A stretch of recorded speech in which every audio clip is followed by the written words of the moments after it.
Data analysis in Python. This is a continuation really only from our beginning Python course. We've tried to keep the requirements for this data analysis course as minimal as possible to make it useful to as wide a range of people at the university as possible. We don't want people to feel they have to be an expert in Python before they can start using it for making their job and life easier. So we only require a relatively small amount of Python experience. But that said, there might be some things in this course which are new to you. So as we're going through, do feel free to ask in the chat if there's a particular piece of syntax or a particular function that we're using that you're not sure how it works. Please do post a message and ask for a bit of clarification, and we'll try and help out. In order to run the session today, in the previous classes, we've been using Jupyter Lab, which we've installed through Anaconda. Jupyter Lab, we've been writing text files with our Python scripts in, and then running them in a terminal. In the session today, we're going to be using a tool called a Jupyter Notebook. Now, it's possible some of you have used a Jupyter Notebook before, so just to get a bit of a sense of the room, could people post in the chat whether they have or have never used a Jupyter Notebook before? No, good. So lots of people who haven't used them before, so that's going to be the first thing we go through today. Those who have used it before, this first 10-15 minutes or so, feel free to follow through it as well. Otherwise, since all the material is self-guided, you can just carry on through to the next section without waiting for me to get to it, if you so wish. So the first thing to make sure you've all got is Anaconda Navigator, all started up and running. So I'm just going to give you all a minute or so, or 30 seconds or so, to start that up and have it running in the background before I carry on to actually starting the session. Okay, so hopefully you will have Anaconda Navigator started up now and running. It should look something like what I see on my screen here. You might have a slightly different list of apps, or you might have slightly different versions of things, but hopefully it's a similar kind of idea. Now, I said we were going to be using Jupyter Notebooks today. However, I don't want you to immediately click on the Jupyter Notebook launch button. If you do want to use that mode of launching Jupyter Notebooks, it's okay. It's going to work just fine. And if you feel more comfortable there, that's okay. But for the session today, we are going to use Jupyter Lab as the way to start the Jupyter Notebook server. I'm going to explain what these terms mean in a little bit. But if you go ahead on the Jupyter Lab tile, which is probably the first one, and click on the launch button, that should open up in your web browser, one that I prepared earlier, that looks something like this. So I'll just move those to the side so we can see both of them. So click on the Jupyter Lab launch, and that'll open up in your web browser something that looks like this.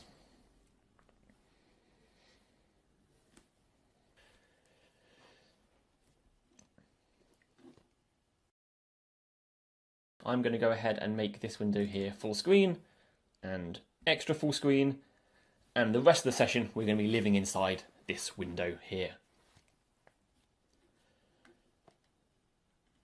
So Jupyter Lab is a web-based, I say web-based, it runs entirely on your local computer, but it works in your web browser, even though it's entirely local. And it gives you an environment where you can run Python code, you can write Python code. One of the things it has built into it is its own Jupyter Notebook environment. So the very top icon you should see on your launcher, and if you've been to our previous sessions, you might not be seeing the same view.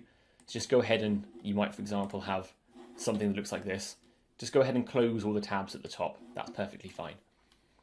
Click on the Python 3 icon under the notebook header, and that will open up a Jupyter Notebook which should fill the whole screen.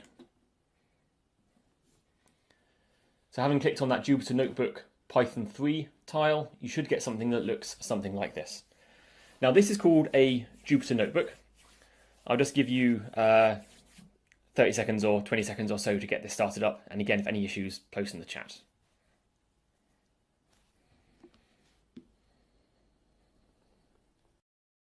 What we have here is a Jupyter Notebook. A Jupyter Notebook is a way of writing and running Python code in an interactive way. And it also provides us with a bunch of extra features which are really useful when we're doing data analysis kinds of tasks.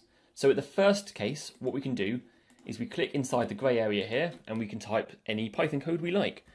I'm going to keep it nice and simple. We can print hello. Now, if you just press enter at the end of the line, it just puts another line inside that cell. So it doesn't run the code just by pressing enter. If you want to run this cell, you either click on the plus button just above it up there, or hold down shift and press enter. I'll click the play button this time, but in the course of this session, I'll probably quite regularly be using shift enter or control enter to run the cells. So you will sometimes see me running a cell without clicking it, and that's what's happening there. If I click the play button, it runs that cell and prints hello.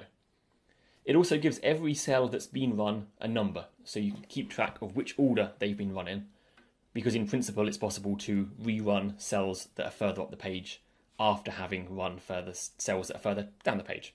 It can get confusing, and we'll try and cover that later. So I'm just going to switch over to the notes now and copy and paste a few examples from here. So one thing we can do, as I said before, is have code over multiple lines. I'll just show that by typing. So A equals 5, B equals 7, A plus B. If I do shift enter, it runs that cell and displays 12 on the screen. Notice here in this second case, I haven't had to write print A plus B. I didn't need to do this, because the way that Jupyter Notebooks work is whatever the last thing in a cell is will be displayed onto the screen. So here, because A and B has the value 12, it's displayed 12 underneath the cell as the output for that cell. And you see the output and the input have got corresponding numbers.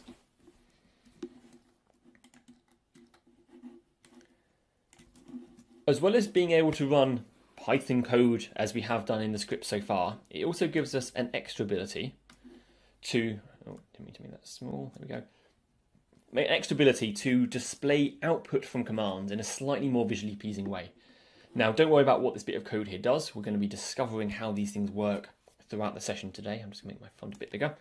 We're going to be discovering how this works throughout the session today. But if you run this, it's going to print something that looks like a nicely presented table of numbers, where you hover over it and the lines get highlighted, which is useful when you have larger tables of data. The thing that's really useful, however, is the ability to display plots. So here, again, I'm just copying and pasting this in. We'll be discovering how these things work throughout the course. If I run this cell with shift enter, we get a plot coming up in line. So if you use something like Mathematica, or I think MATLAB can do this, and R notebooks do this too, it lets you run code and get the output from that code right there, and then you can carry on further underneath and, print whatever you want, and you've got the code in line at the point where you ask the figure to be shown. The final thing that it allows you to do is, as well as having cells which contain code, at the top of the window there's a drop-down menu that says code at the moment, and with this cell selected, if I change that to say markdown, if I click on the markdown button on the drop-down menu, you see the square brackets at the beginning have disappeared, and now this won't accept Python code and run the Python code. It will instead accept markdown. Now, markdown is a way of applying formatting and design to plain text. So you can start headers by doing a hash key, and you can write header. And then if we run that cell, you see it turns the word header into a big word header. You can then double click on it to edit it. You can write bold text and italics, or I could if I could spell correctly. And you see it formats it with bold and italics. And so what this allows you to do is to interlace with your code blocks of text which describe what your code is doing. And the real powerful thing about this is it gives you the ability to write a whole report with introduction sections, bits explaining your science or whatever it is that you're doing, intersperse that with the code which is executing your analysis, and take that whole report and compile it to something like a PDF and allow you to give that out to people as, this is all the stuff I did and the code's all in there as well. On top of that, it also allows you to give the notebook to other people so that they can take this report you've written and they can run it themselves and see if they can reproduce your outputs. A particularly famous example of this, though it's becoming more and more common these days, was the LIGO collaboration, when they were looking for gravitational waves, published all of their results as Jupyter Notebooks, with the data provided alongside them, so that people around the world, citizen scientists, could download these files and run the same analysis that was performed by the people at the LIGO collaboration and see if they could reproduce the science, have a go at tweaking the numbers, playing around with things, and see if they could discover anything in there as well. So it's a really good way of getting engagement with people outside of your local small field and giving them the ability to play around with the code there and then. So there was a question in there that's now looking fine. So yes, there's a question there about the plot not showing up. There's two things. Firstly, it sometimes takes a few seconds for the plot to appear because it's running the code. Secondly, you sometimes have to run the cell twice for a plot to appear. That's supposed to be what this magic little line at the top means, that you don't have to run it more than once. But if your plot doesn't show up, just run that cell again and it should then show up. So to give you all a chance to have a little play around with Jupyter Notebooks, I'm going to scroll down to the bottom of that first page in the documentation. And there's an exercise there, which contains a block of code.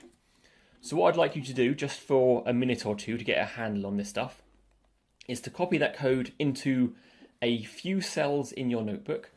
And I'll just switch back to the notebook a second.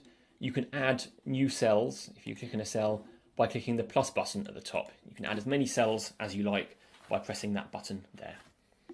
So I want you to take this block of code, split it over multiple cells, and in between some of those cells, add a little markdown block, which describes just in a few words as a comment what the next little line of code does. I'm going to be going through that on the screen myself just to give you an idea of what that demonstration looks like, and I'll just give you a few minutes to have a play with that yourself. Kunal asks, is there a shortcut for adding cells? Yes, there is. So when you've got a cell selected and the cursor is flashing inside there, if you press escape, you'll see that the cursor has disappeared. It's no longer flashing inside the cell, but the cell is still selected. In this mode here, if you press the A key on your keyboard like this, it puts another cell below where you are. And if you want to add a cell above where you are, you can press the B key on the keyboard, I think. Yes, press the B key and that will add a cell above where you are. How can I go back and rerun? So if you want to, well, you can move up and down with the arrow keys. If you want to rerun all of the cells from the start, if you go to the kernel button at the top, and there is a restart kernel and run all cells button, and that will get everything rerunning from the beginning. So yeah, just take a minute or so now, just have a play with that example, and I'll do the same in my window here.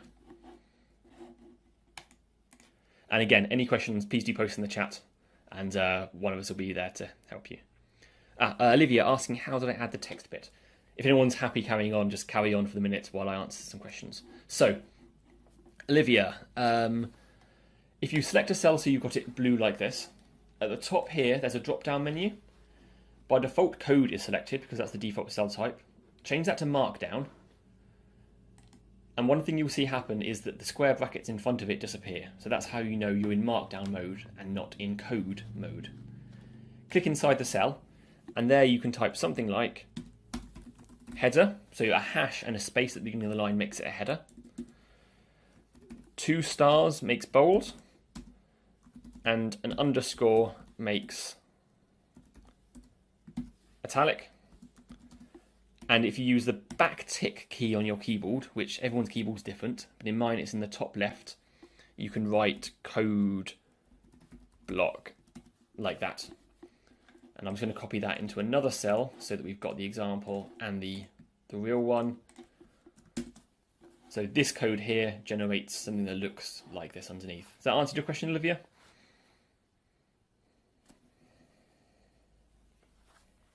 Great. And Rob, your cells aren't showing the answers after running. So if you could post in the chat there what you've typed into your cell, and then I'll see if I can reproduce it on the screen.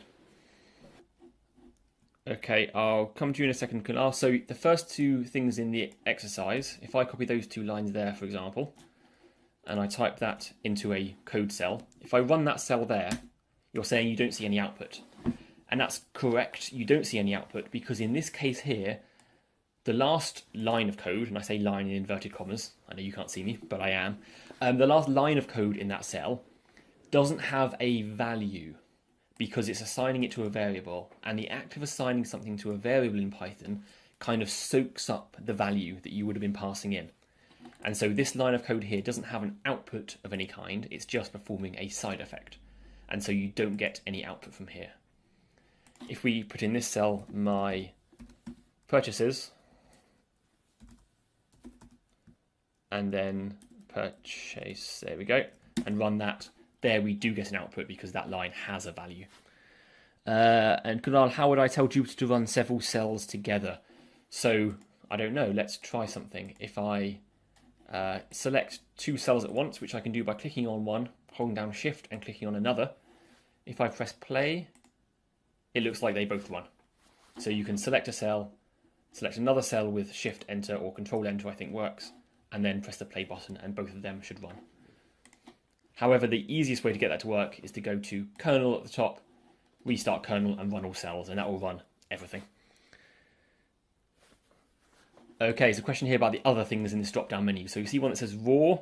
That basically, in the mode where you want to generate a PDF, Jupyter won't do anything to the cell before just putting it in the PDF. So it's just really, really basic and raw.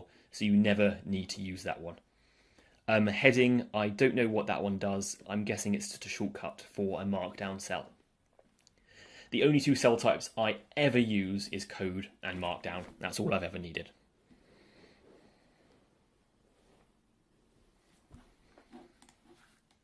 Okay, so hopefully you all had a chance to have a little play around with the notebook. It does take some getting used to. I do strongly recommend getting used to using some of the keyboard shortcuts. So it's going to make your life a lot easier if you keep your hands on the keyboard rather than moving around. So for example, I'm in this cell here. I can press Escape to deselect the cursor, press up on the keyboard, and then press Enter, and then now I'm typing into the cell above. If I press Escape there and press B, I'm now in the cell below. I can press Enter and then type A equals 7, for example. I can run that with Shift Enter, and then I can move down to the bottom cell here and then run that cell again, for example. I've done all of that without touching the mouse at all, and that's going to make your life easier as you become more accustomed to using Jupyter Notebooks. Okay, so moving on to the next section here. First thing we're going to do is in the notes, at the bottom of every page there's a next button. Go ahead and click on that next button now. And in general, Christopher will probably be posting into the chat the link to the current page we're on. But in general, you should be able to just follow through in the order I'm going. I think Christopher might be helping someone with a question at the moment. So, introduction to Pandas.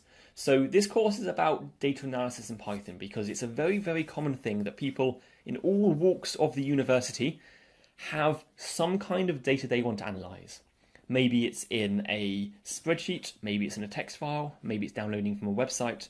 Often what they want to do is ask a few questions about it, for example, to select a subset of the data or to merge it with another form of data, and often to plot a graph at the end.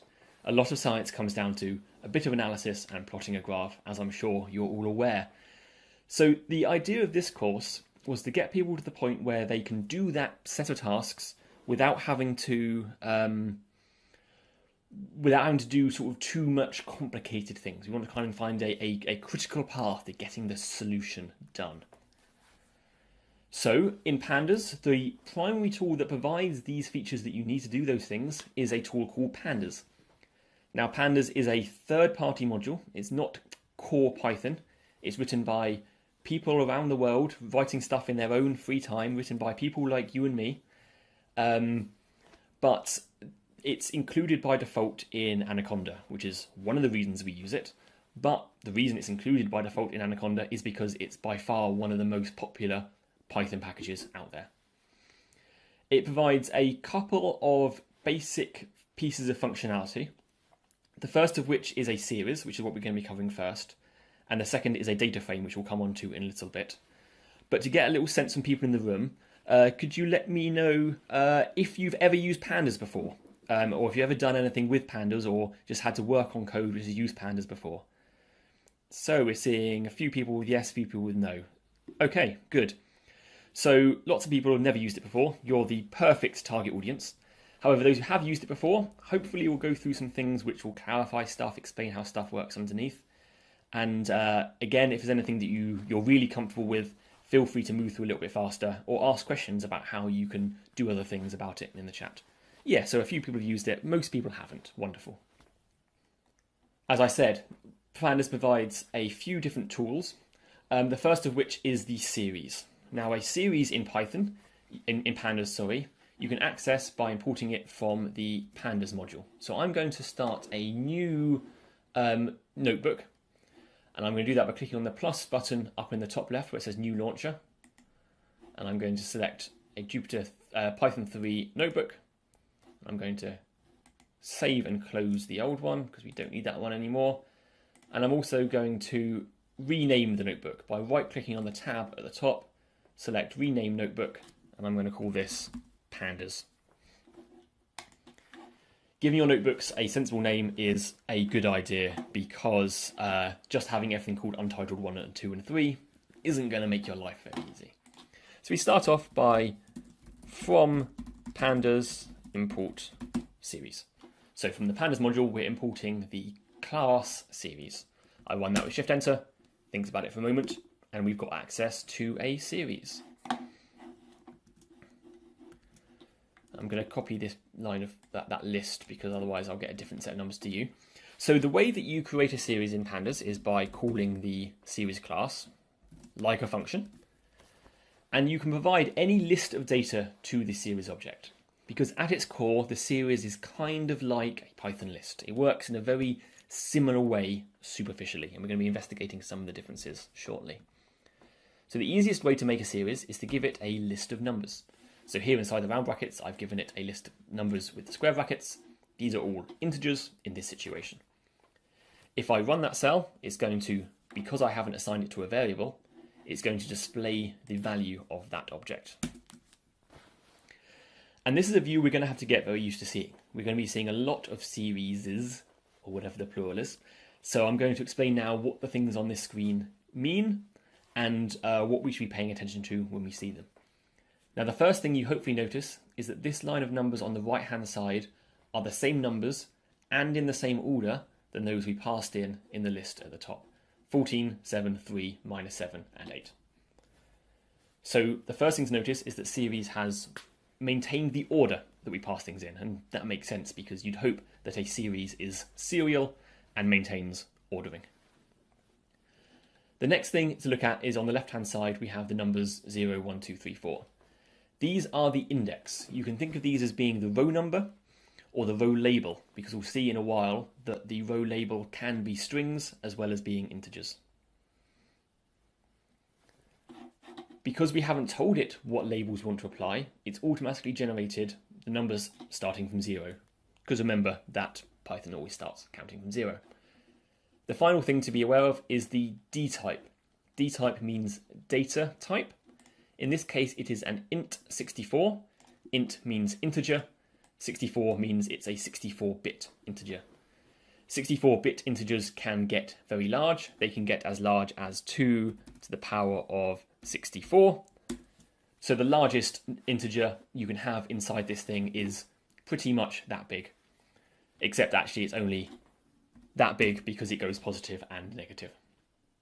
So you can hold very, very large numbers inside here by default. The reason that it tells us what the type is here is because Pandas is going to use the type of the data to perform certain optimizations as it does stuff, which is useful when we're dealing with millions of numbers and we want to do mathematical things to them. It's going to do it nice and fast. As I said, here we didn't specify an index, so it generated one for us. We can go ahead and give an index to it. Index equals, so as a second argument to series, we pass a list of, well, whatever you want. But here I'm going to use a couple of strings, single character strings, but strings nonetheless. And when we run that, we see printed out on the screen the same numbers as before, but here we have a set of indices. Just take 30 seconds or so now just to have a go at making sure you can import pandas, you can generate these series, and I'll be back in a moment to carry on with the next section.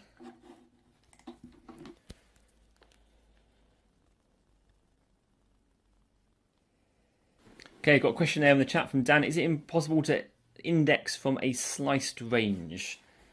Okay, so you're asking, for example, if you wanted to do something like, you wanted to have the numbers, sorry, something like 1 to 6 in there. That's fake syntax, that won't work. So if you wanted to do something like that, you should be able to use the range syntax and do 5, 10, and that will give us, nope, am I missing a bracket? Oh, because it's a comma, not a colon. There we go. So in the index there, I passed in the range function, and so it started from 5 and gone through to 1 less than 10. Is that what you meant, Dan? Great. And Adam, is there a shorthand for copying a previous line? Yes, there is. So if you've got a cell selected, you press escape so that your cursor's not in there. I think if you press Y and then P, Y and then P. Nope, someone said there's a help if you need it.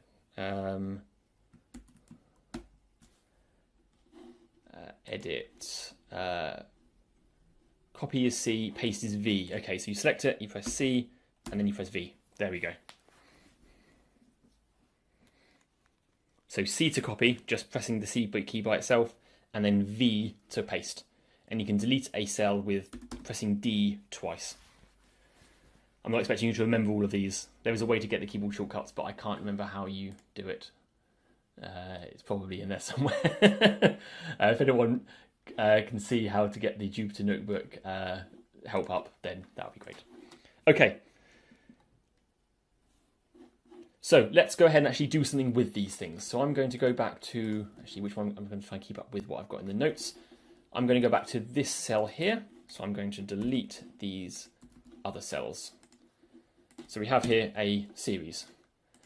I'm going to assign that to a variable s because I'm unimaginative. And see, this time, because we've assigned it to a variable, it hasn't printed anything out. But we can have a look by writing s, and then it shows up on the screen. Escape and B to do another cell, or press the plus button there. So we want to ask something of it. I said that series are like lists, and they are like lists in many ways. One of which is that you can use square brackets to select items out of them. And in this way, they're actually starting to act a little bit more like dictionaries, because we don't put a number in here per se, although you can if your index is a number. You put in here the row label that you want to select. So in this case here, because we labelled them A, B, C, D, and E as strings, we can pass in here C. We run that, and it gives us back C is the third item, C is the third item, so C gives us what happens to be number 3. If we do it with A, we get 14. So it gives us back the value from the list, from the series, sorry. If you're used to R and their pandas, their data frames and so on, they would give you back a list with one item in, which is 14. However, Pandas just gives you back the number itself. So it's saying that the value from this list associated with the value A is 14. We're going to see later on some more advanced things that you can put inside these square brackets. But if you just put a single item by itself, it's going to look up that row, find the index label that matches it, and return it back to you. You can also edit in the same way. So we can do S and we can edit, let's edit E, and we can set the value to be something else. So we can say this should be minus 999. Run that, it's done it. New cell S, and we see that E has been updated and changed. So there's 3 exercises after this bit here. Don't necessarily worry about doing all of them. In general, there's a few more exercises than you really need. They're just there to stretch you if you're interested. Just take a minute or two to have a go at those, and then I'll move on to the next bit.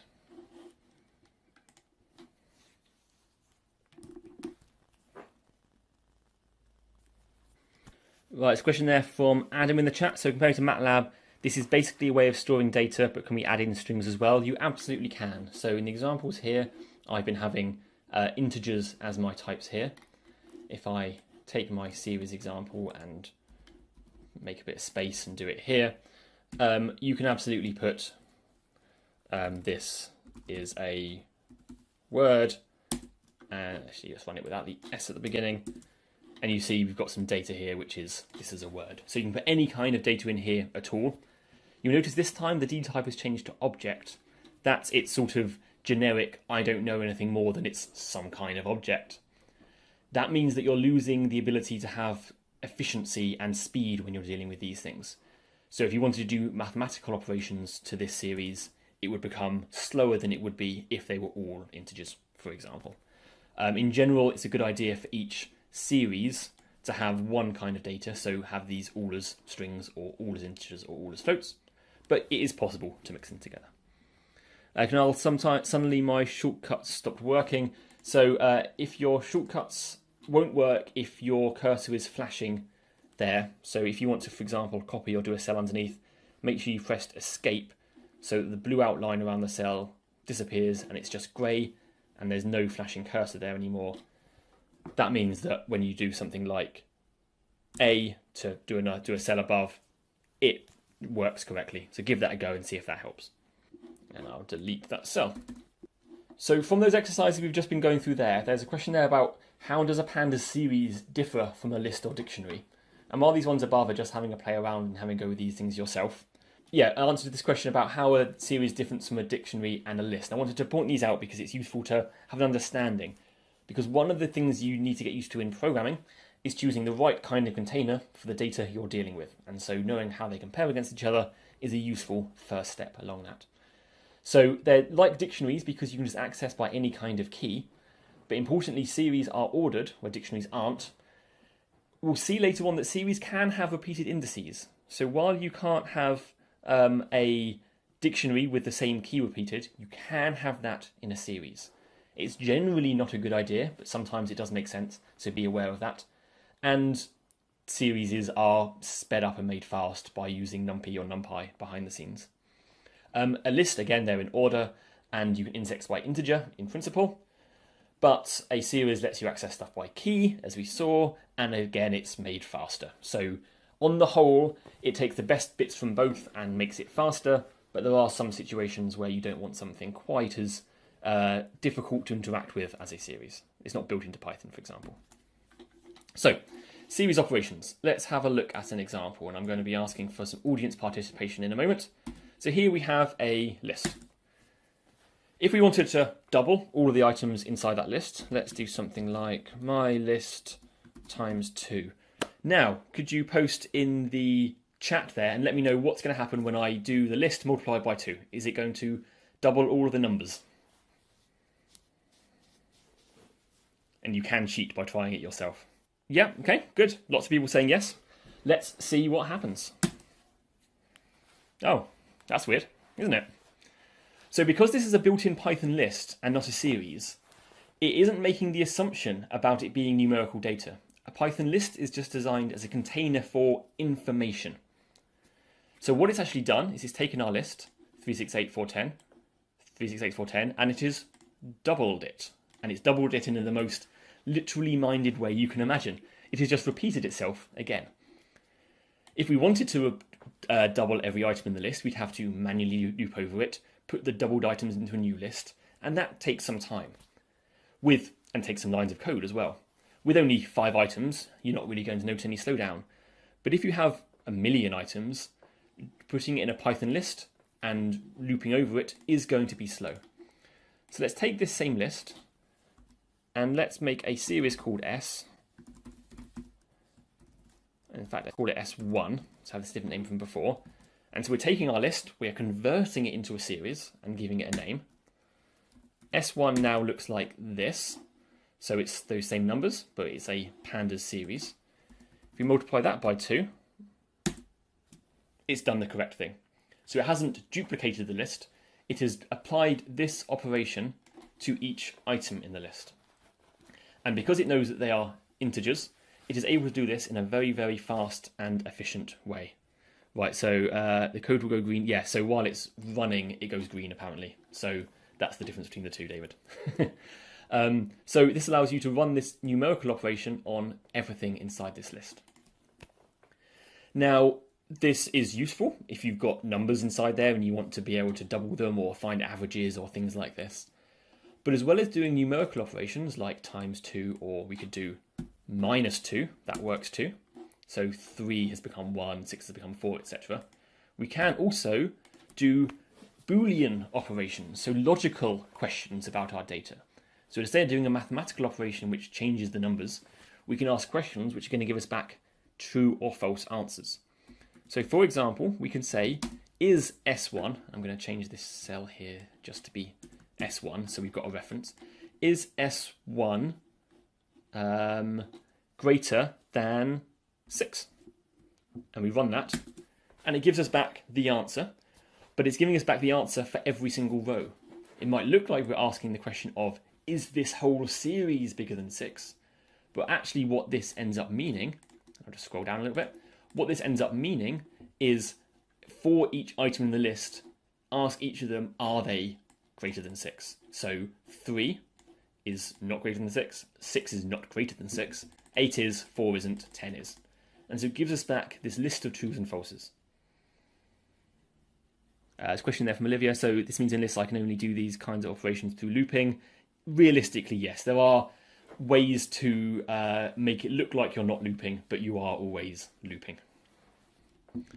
So what this has given us here is ability to ask these questions and get back trues and falses. You see that the D type has changed to bool for Boolean.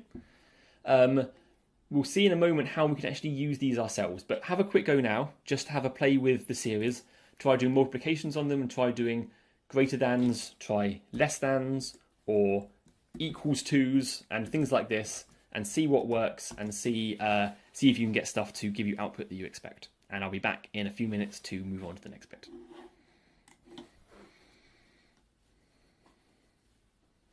Jeanne's asking, how do you get just the numbers from the series? So you want to get not all of the stuff around it, you just want to get the values, and you can get that by writing dot values. And that gives you back the array with just the values out of there.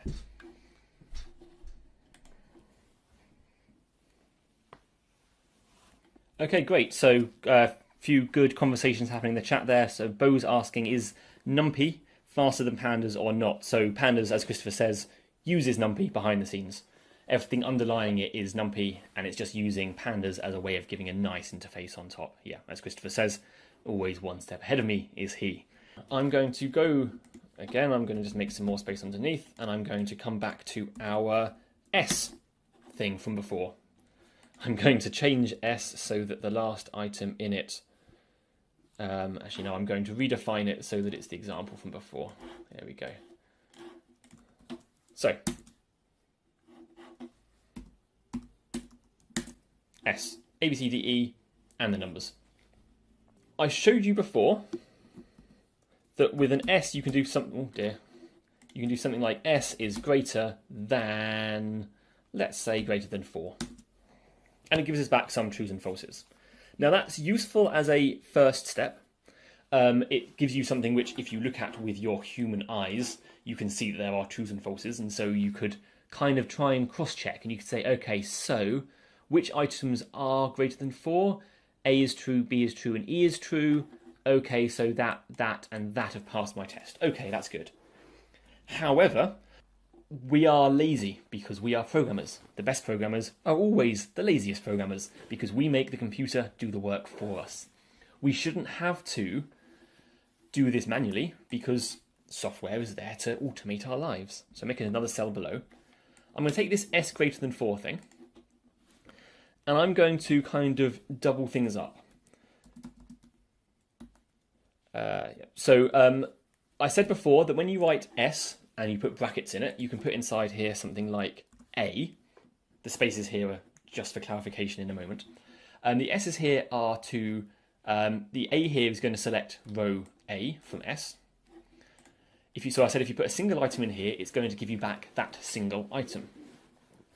However, there is a special shortcut mode that if you put inside these square brackets something that is a list of trues and falses, or more specifically a series of trues and falses, it will use that series of trues and falses as a mask. And anywhere where there is a false, it will not show the data. And anywhere where there's a true, it will show the data. So here we can paste in our S greater than 4. So S greater than 4 is inside those square brackets. And when we run that, it gives us back just the things that passed the question. Now this here is obviously a simple example. It's just asking a small question about your data, is it greater than 4? But you can ask more complicated things. You can say, if s is multiplied by 2, is it still greater than 4? And here we see that we've got extra data has come through. Now while c, i.e. 3, isn't greater than 4 itself, if you double 3 to 6, 6 is greater than 4, and so it passes the test. And so you can put relatively complex questions inside your square brackets here, and that's going to give you the ability to filter down your data and discover the things from it that you really, really want. Hopefully throughout the session today we'll be seeing more examples of this, but at this point I want you all to have a go at doing that yourself. Have a play with the putting different numbers in here, try making different series yourself, and see that you can reproduce this and make sure you understand how it works. If any of you have any questions about what this does, how it works, or what kind of extent you can take it to, please do have a chat with us in the chat there. And apart from that, I'll be jumping back in again in a minute or so.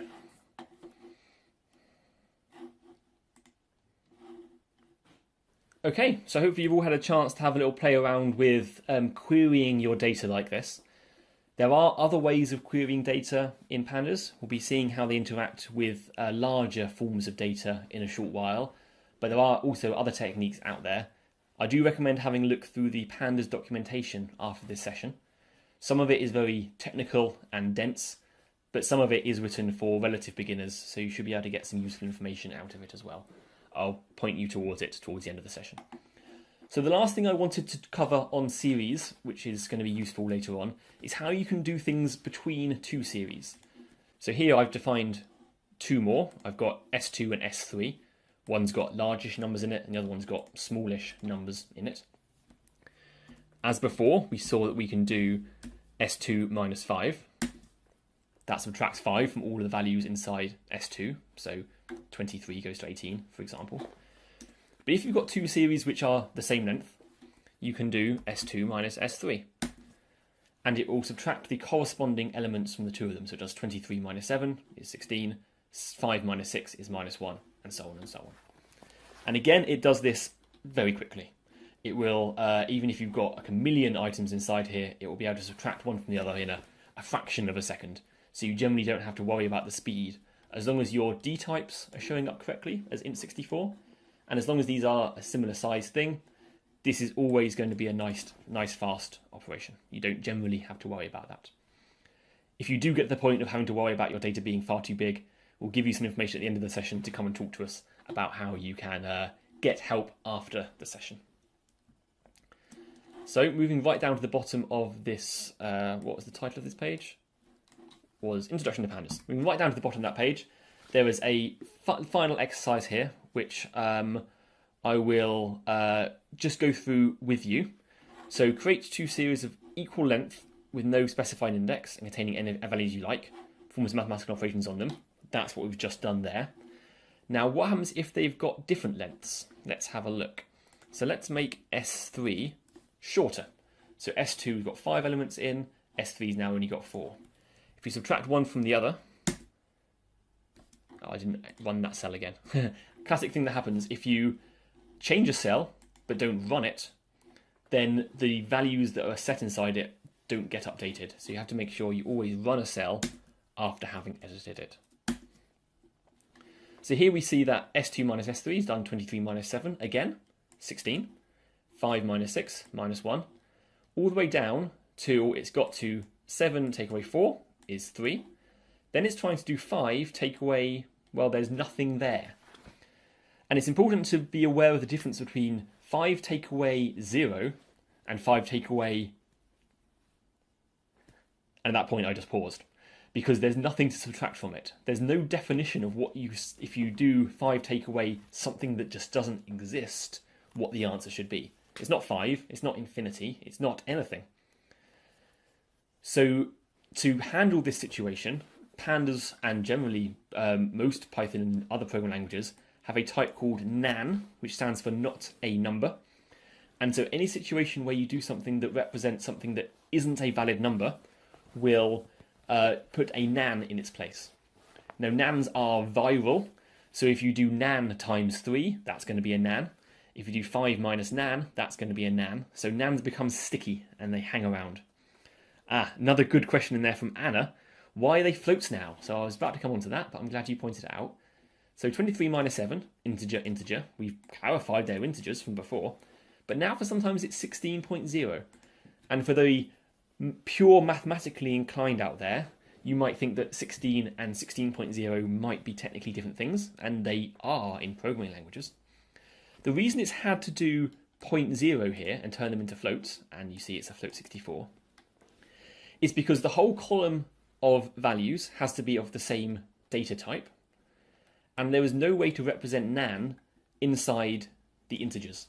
Integers go from minus a big number to positive a big number, and there's no bits of information left over to represent nan. Floats, however, do have a special little set of bits built into them which represent nan.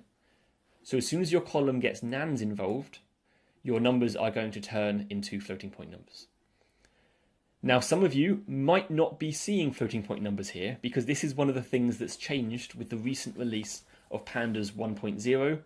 It's now a little bit different, and you can have integers with nans because they do something a bit cleverer.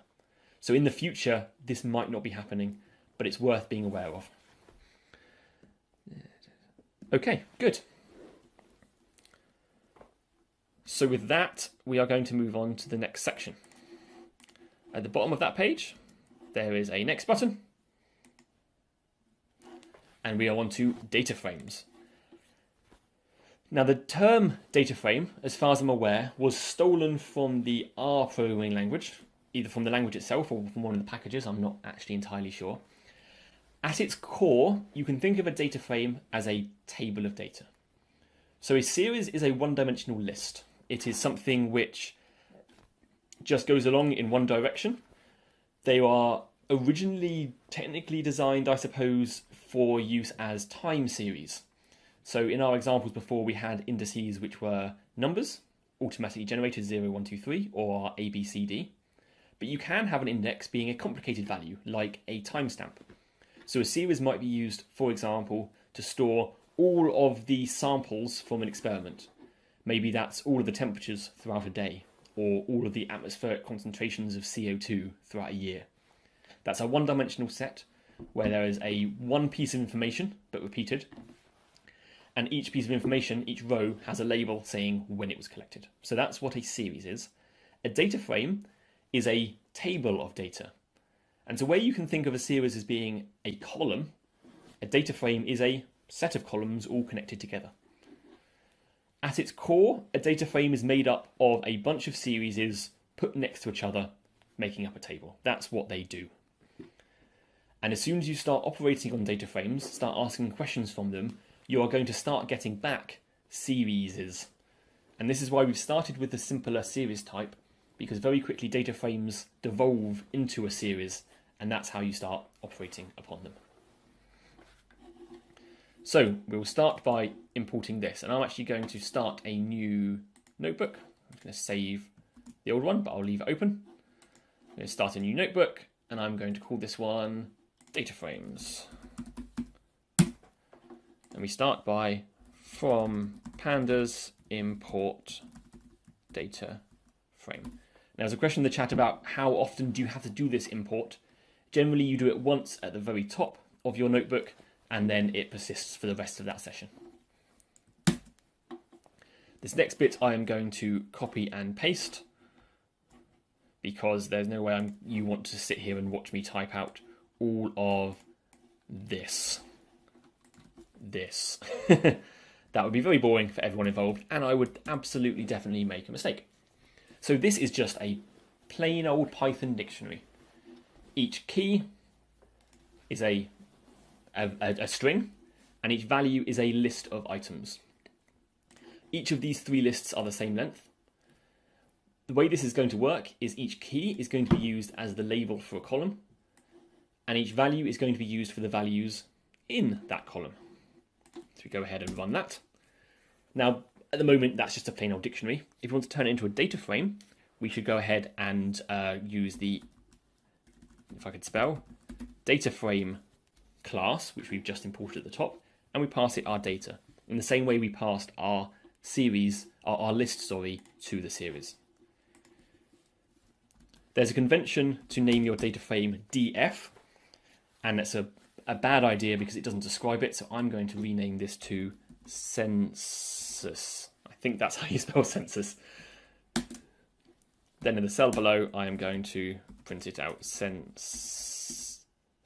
You're going to see me lots of typos in this session. There we go. Just going to make sure I've got my chat window open. Good. So you can see here, we've got a table. We hover over it and we see all the lines showing up nicely. So I didn't mean to scroll there. We've got 3 columns because we had 3 items inside our dictionary: city, year, and pop. City, year, and pop. In the city column, we had Paris, Paris, Paris, Paris, and then 4 Londons and then 4 Romes. We see the same thing here. So it's maintaining the order of the data. At this point, we don't care about our dictionary anymore, so I'm actually just going to scroll down to the bit that matters. We've taken our data, we've printed it out. You can think of each of these columns as being a series, and you'll see there are 3 columns, so there are effectively 3 series being involved here.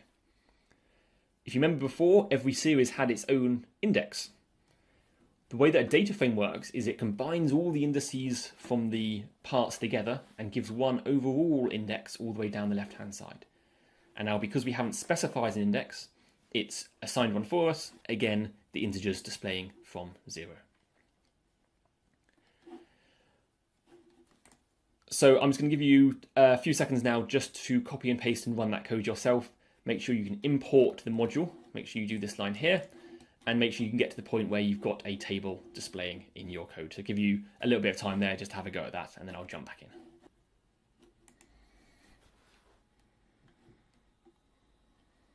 Okay, so I'm not seeing anyone shouting for help in the chat, so I'm going to assume that on the whole things are working well. And again, if I'm going too fast or too slow, please do say something. So there's a few things that we can do with these data frames. First of all, you see this data frame here already fills up most of my screen. I do have my font size set quite big, but it fills up most of my screen. In the case that you've got hundreds or thousands or millions of rows, this isn't going to be tenable. So one thing you'll often want to do is just have a little peek at the first few rows of your table, just to kind of get a sense of how it's looking. And we can do that by writing census.head, and then you give a number of how many items you want from the head of the table. In this case, maybe 3, and you see it prints out the first 3 items. Similarly, you can do, tail, head and tail, beginning and end. These are quite common terms in programming languages, so you'll see these cropping up a few times. The other thing that we want to be able to do, and it's going to lead into some of the really powerful stuff we're going to be doing throughout this session, is grabbing data out of our table. So we start with our census. With our series, when we put stuff in square brackets, if you remember, it would select by row. So you might think you put census 1 and it would give us out this row here. But actually, the way that data frames work is that they select by column first. So in here, we have to write something like city. That will give us back the city column. So to reiterate that, a series selects by row, a data frame selects by column. That's half true, and I'll explain exactly how this can get more messy in the future. If you remember that we selected by row in our series, but we could also put in those questions with the trues, falses, and that worked too. And we'll see things like that carrying on being the case. But on the whole, if you just put a single item in, it's going to look for a column by that name. And if we look for something which is not there, it will give us a big scary red error, which if you scroll down says key error not there. That's it saying there's nothing by that name. So let's go back to city. This has given us back a series, exactly of the type we were dealing with before. The only extra thing it's got is now it's got a name. It says name city, and so we can remember which column it came from. We can check the type of it by wrapping the type function around it, and we see that it really is a Pandas core series object. So that means we know exactly how to deal with it. So let's start through that again. Census, square brackets, city. So we could say something like, I want to select all of the rows where the city is Paris, because those are the census informations that I want to do my subset of my analysis on. Because this is a series, we remember before that Boolean operations on series give us back a list of Booleans. We expect to get the same thing. And we do indeed get a list of trues and falses, where the trues are the rows where it was Paris and the falses are elsewhere. Now, as before, we can take anything that's a list of trues and falses with associated indices, an object like this, and like before we passed it into S. In this case, we can pass it into census. And inside those square brackets, I'm going to copy and paste this thing here. And the reason I put those spaces around it is because the proliferation of square brackets can get confusing. So these outside square brackets are asking a question of census, and so they're going to give us a subset of census. These inside square brackets here are selecting the column on which we're asking this question. So this here is a list of trues and falses. It's going to mask and select down just the rows from the census table, the thing up above, which match this question. And so when we run this, we get back just these items here, which match Paris. Have a little go at that yourself, make sure that's working, and then I'll carry on to the next bit.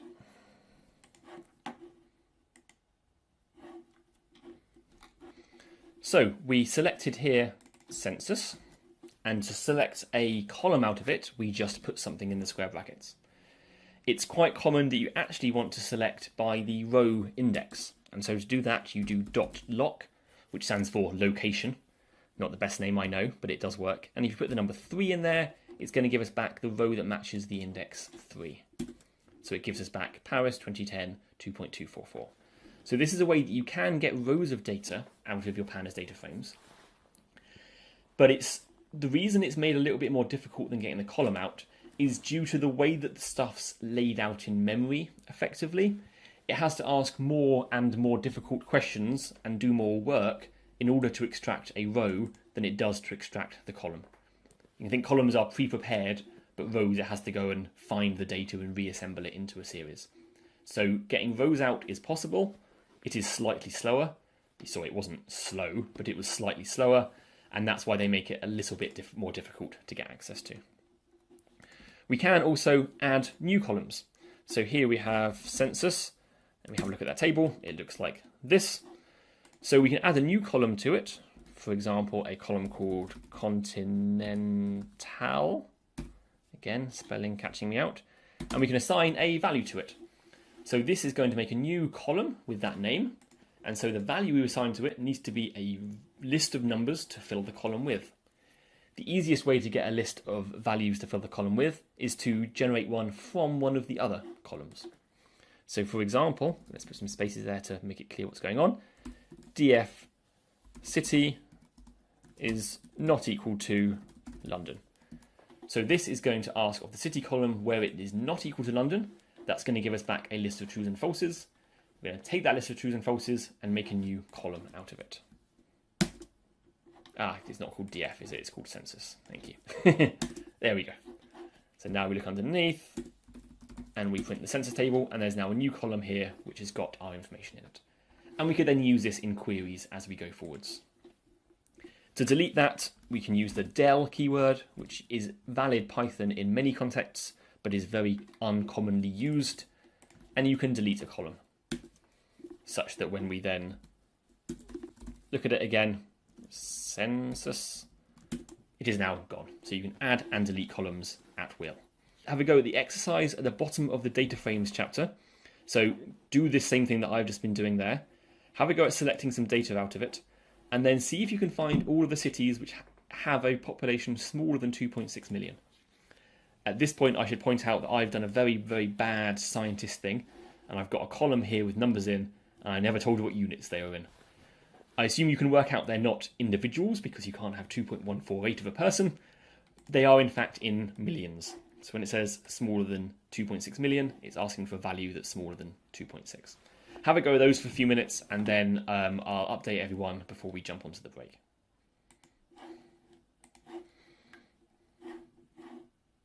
So I want to go through the answer to one of the exercises there. So the bottom of this page, this middle exercise here, select the data for the year 2001. We'll see how to do that first. and the question, which city had the smallest population that year?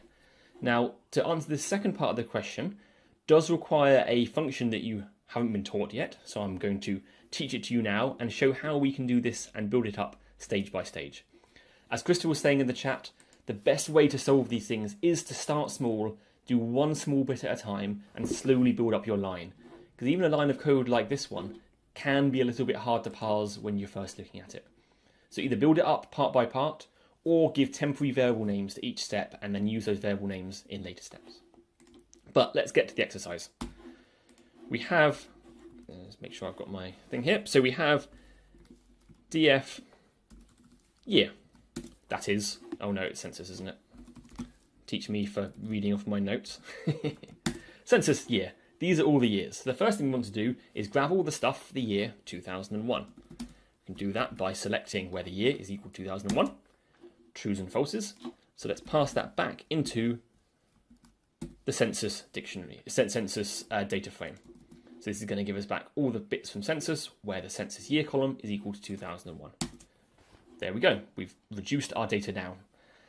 Now, the question in the exercise was, which city had the smallest population that year? So if you just looked at this and said Paris by reading the numbers, that's a successful way to answer the question. I can't fault you for doing it that way. But bear in mind, you could be dealing with much larger tables, or it might be running from data which is streaming in live, and so you can't look at it manually. So let's look at how we would do this using Pandas to do it for us. The first thing to look at is we've got this information here. The next question we want to ask is, what data in the population column is the smallest? Well, let's start off by getting the population column. That's given us just the data out of that column with row 0, 4 and 8. Notice it hasn't renumbered the indices, it's maintained their original numbers from the original table, 0, 4 and 8. And what we can do is take this and assign it to a new variable, because I don't want this line to get too complicated. So I'm going to call this pop, and we've got a variable called pop, which is the same thing, but it means we're always able to refer back to this set of data. If we look at pop, let's get rid of that highlighting, we could do min. Calling min on a series gives us back the smallest value in there, so 2.148. We could use that number and then refer back to the table and find the column, so we'd find the row which has that population value inside it. But that's a manual process, and we want to use the computer to do our job for us. So there's a function built into it, and this is the one I didn't tell you about, called idxmin, which stands for index min, i.e. give me the index of the row which has the minimum in it. In our case, the minimum is this, and so the row, the index of the row is 0. So this should return us 0. If we change this to index max, we see we should get 4. And we do. But we don't want max, we want min. So given that, we now want to use the fact that we know which row had the smallest population in the year 2001 by going to our census table, grabbing the city column, because we want to get the city out at the end of it all. Actually, no, let's do it the other way around. Let's do this. No, let's do city column first. City, which gives us back the city column. And then that's a series, so we can ask a question of the series by chaining together these square brackets and put inside there this question we asked. This is 0, so it's going to get the 0th row from the column here. We run that and it prints out Paris. So that is how we answer this question. Remembering that pop is actually this thing here.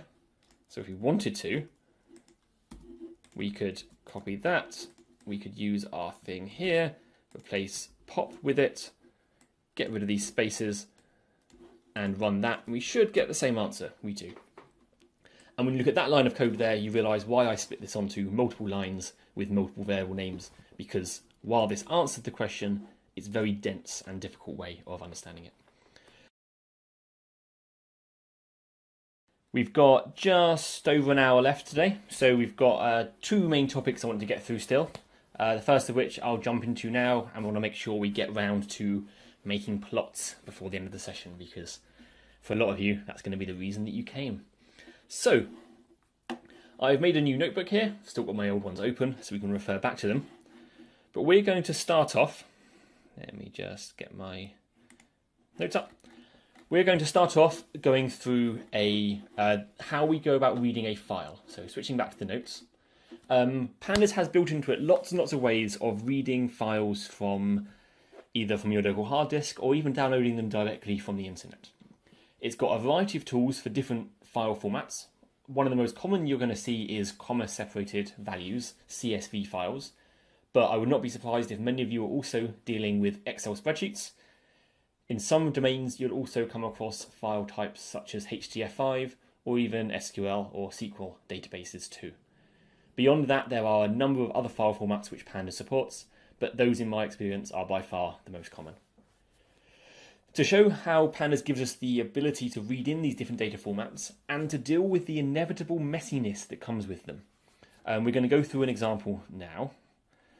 In my experience, files that you're reading in are never quite in the format you want them to be. You might wish that they were perfectly laid out, neat, everything there, nothing missing.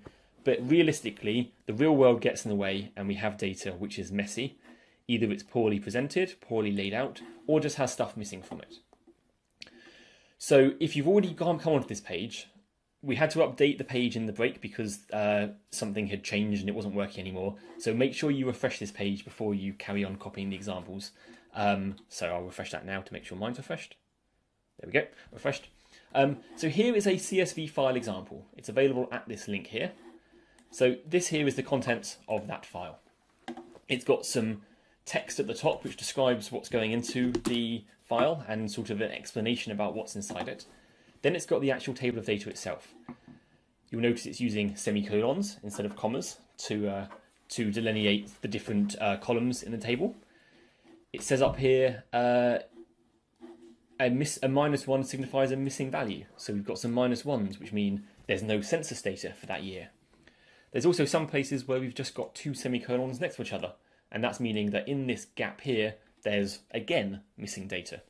So there's lots of missing data. It's in a strange format. It's got some stuff at the top we're going to have to deal with. And I'm going to go through now how we can deal with this stuff and how we can get Pandas to read it in a nice way. So we start off by importing Pandas. There is a convention that when you import Pandas, you import it as PD. It doesn't matter. You could do all this just with import Pandas. But when you come to finding examples online, you'll see people using PD dot something quite a lot, so it's worth getting used to seeing that. Make sure that's imported. So the function that we're going to be using today is something called pd.read_CSV. There's a whole bunch of read_somethings. In fact, let's just have a quick look at them. This is just loading up. Read CSV, FWF, JSON, HTML, etc., etc. I won't read all of them out, but there's a lot, as you can see. The nice thing that Jupyter Notebooks give us is that if we've got a function and we don't know how to use it, we can just use a question mark and then run that cell, and it's going to print out the documentation for it. And you see here the documentation for read CSV is long. This is an example of what might be considered a bad function because it's got far too many arguments to it. But it's one of those situations where they've tried to find the balance between functionality and usability. On the whole, I think they found it correctly, but there are a lot of arguments.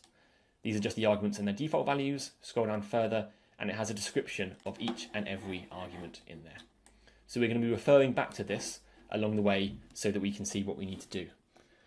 To that end, I'm actually going to switch back to the notes here, and there is a link after import pandas pd to the manual. So I'm going to click on that link, and this is that same thing but on the web page because it's going to be easier for us to search through it on the web page.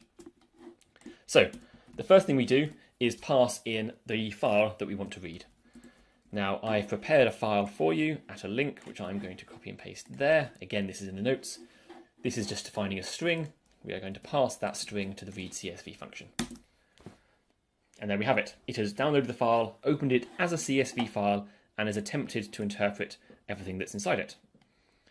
As you can see, it's done a job, but it hasn't done a brilliant job. It is naively assuming that everything in there is a CSV file, and is asking for us to explain anything that is outside of that loose convention. So the first thing we'll see is it's included the comments at the top, all that stuff that was explaining what was inside the file.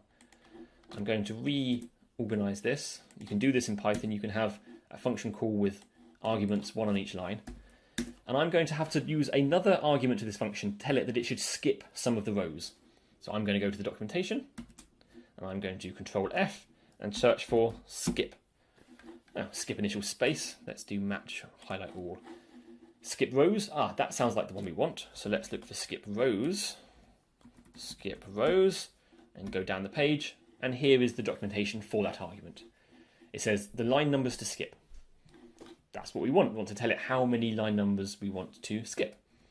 So let's go back to here and pass in skip rows equals, and I think it is 5 we want to skip because there were three comment lines, then 2 blank lines. If we run that, there we go. Those comments at the top have disappeared, and already it's looking a little bit better. We've just got the data left over. The next thing is that this CSV, again in inverted commas, isn't using commas to separate the values, it's using semicolons, because I was trying to be deliberately obtuse when I designed this file so that we could learn together. So again, we go back to the documentation and go to the top, and we want to find out how to tell it which thing it should use to separate the columns. So let's just start looking for sep. There we go, sep. There's an argument called sep, which if we go down to, delimiter to use. Now, delimiter means the thing you use to separate stuff. If it's none, it tries to guess what it is, and it assumes that it's a comma. And you see here the default is it's the comma. So let's do sep equals, and then it's a string. It's a semicolon we want to use as. And so now we run this, and there we go. We're basically there. So we've had to tell it what file, what to skip, and how to separate it, and it's pretty much done the right job. You'll see in those places where we had those consecutive semicolons, we've now got nans showing up because there is missing data. They are not numbers. They're not 0. Population of 0 is a valid population. These are not values. However, you will see that there are these -1s in there. And if you remember from the documentation that we had at the top of the file, it said a -1 signifies a missing value. You'll notice partly that it's changed it into -1.000. Again, because of the whole nan thing, it's converting them all into the same data format. But we want to tell it that -1 is not a valid number. It is in fact actually signifying missing data. So there we can write, let's have a look through. Let's have a little browse at the top. This is generally the way that I work when I'm using a library. I sit here and I stare at this and see if I can work out what's going on. So let's try searching for nan. Nan. NA they're using here. Okay, so NA filter true NA values. Let's have a look at NA values and scroll down the page. Additional strings to recognize as nan. Okay, so we give it a list of strings and it's going to use them as nan values. NA values equals -1. And now we should see these -1s turn into nans. Let's watch that happen. 3, 2, 1, bam. There we go. It's now representing all the missing data as nans. The last thing we might want to do is that here we have 3 columns which contain data. Some of them missing, some of them aren't. But we have a column here which is unique. And in a census, you would normally use the year as the primary index by which to say which year you care about. You say the first thing you talk about is which year you're talking in. We haven't told it what index to apply to our data frame, and so it's generated the 0, 1, 2, 3 defaults. However, we can tell it that it should use this column as the index, and so it will take these numbers and use them as the index and have it not as a column of its own. And we do that by passing in the index col argument. We switch to the documentation, index col, columns to use as the row labels. That's exactly what we want to do. Equals year. When we run that, we see the year has become bolded, it's now down there, and we've got our data frame all working together. And because we've done that, it means we can do something like census equals this. Census, like we did before, to get the city column. Oh, hang on, no, it's not called city anymore, is it? It's called, it's a different layout. Let's get the information for London. And you see here, it's giving us a series with the columns being the years, which means we can say something like 2001, and it gives us back the population for London in the year 2001. It lets us very easily navigate down our data. So for the exercise here, go to the bottom of the reading from file chapter, and there is a link to, and I'll just go there myself. There's a link to this DAT file. So do the same thing that I just did, but doing it over this DAT file instead. And if we look at that file, okay, it's not going to let us look inside it. That's annoying. Actually, we can have a look at where it came from on the Met Office website. Loading, loading, loading. Loading, loading, loading. That's not going to load. So in the meantime, just take that URL there and paste it into the same read CSV thing we did above, and try doing that same thing. Try just fiddling with the data, try adding in skip rows, changing the separators, things like that, and see if it starts to look how you want it to. And if you get stuck, have a look at the answer, and otherwise I'll go through you all with it in a little bit once you've had a chance to play yourself.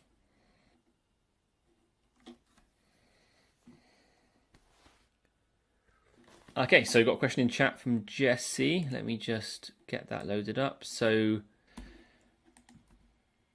you're writing this string here and you run it and it's saying invalid syntax.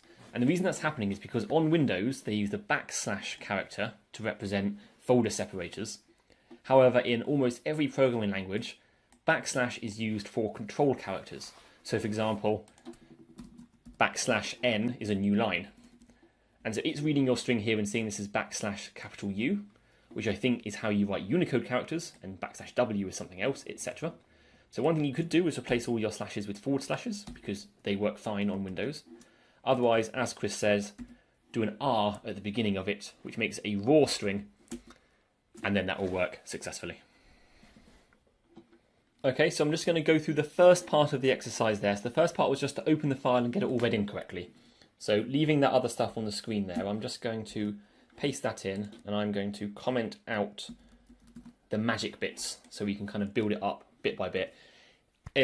Feel free, while I'm doing this, to just carry on going through the exercise yourself. If you've done this already, you don't have to listen to me. Feel free to carry on through the other bullet points, looking at negative temperatures, etc. But for those who are interested, I'll just go through this on the screen. So we read the CSV in from that file. I've commented these out so those aren't being applied. And we look at it and it looks all wrong. All the files are in the wrong place. It's got all this extra information at the top, which we want to skip in the same way we did with everything else. So when we run it again with the skipped header, suddenly we're getting data that looks correct. Again, it's assuming that it's comma-separated values, but our table, as we saw was not comma-separated. They're separated by spaces. So we want to tell it that instead of using commas, it should use white space to separate the columns. And if we now run this, we see that it works. I'll point out one thing about this data because we are going to be using it in the next section, and in fact for the other exercises. The year column here isn't the year in which the data was measured. It is the average temperature for that year, in the same way that the October column is the average temperature in October. The final thing we have to look at, and if we look at the end of the table, this will be clearer with tail. In 2019, there's a bunch of 999s at the end. And that's because I downloaded this file and put it on the website in October 2019, about 6 months ago. And so there's obviously no temperature data for the future from their perspective. Now, it tells us in the format on the Met Office website that -99.9 and -99.99 both represent missing data, in the same one that our -1 did before. And so we can use the NA values to set them to nans. So when we run this, we see the nans showing up at the bottom. That last bit there is very easy to miss. It's also very easy to miss the difference between with 1 9 in the decimal place and with 2 9s in the decimal place. Yes, there's a question there about whether delim whitespace is the same as /s plus. It's a very good question. And in fact, I can answer it by going to the documentation and looking for delim white space, and it says right here, equivalent to setting sep is equal to /s plus. Now this, for those who haven't come across it, is called a regular expression. These are very powerful ways of matching patterns, which we don't cover in this course. If you are experienced with them, you'll recognise what this means. In essence, it means a bunch of white space. But to avoid people needing to know regular expressions, they've added in the delim white space argument to make that easier for people. Bo asks, how can I set all negative values as nan? So I don't believe there's a built-in way to do that using NA values, unless you only have a subset, a strict set of negative values you're dealing with. The way that I would deal with that is to read the data in and then do a second pass where I loop over that column or apply a function to that column which replaces any negative numbers with nans. So there's a function called apply, which applies a function you give it to every row, every item in a series, and you could do a if statement inside that function which would check things out, which would compare it to 0 and then return none if it was less than 0. So I would do it as a second step after the reading in. I don't think read CSV has got built-in functionality. You could argue that read CSV has got enough arguments already without adding in any more. Yeah, exactly, as Christopher's done there. So I'll see if I can demonstrate that. So let's get rid of the NA values one here, and it just has these 999s. And if we, on the row below, do df, where df is less than 0, is equal to none. So that's going to find all the places where the df is less than 0, and it's going to set them to be none. So when we run that, and then look at df.tail, let's see if this worked. Crystal's reputation's on the line. It did indeed work. So I would do that as a second step. Okay, so I assume that people have managed to read in that data file using the example in the notes, and I should point out again, I don't know if I have pointed it out yet. On every exercise, there is almost always, I think always, an answer link. If you click on that, it will take you to the answer, where this is the lines of code that I just copied and pasted from. So if there's ever an exercise you're stuck on, you can always find out the answer and get a little bit of help. But do try and have a go yourself with these things first.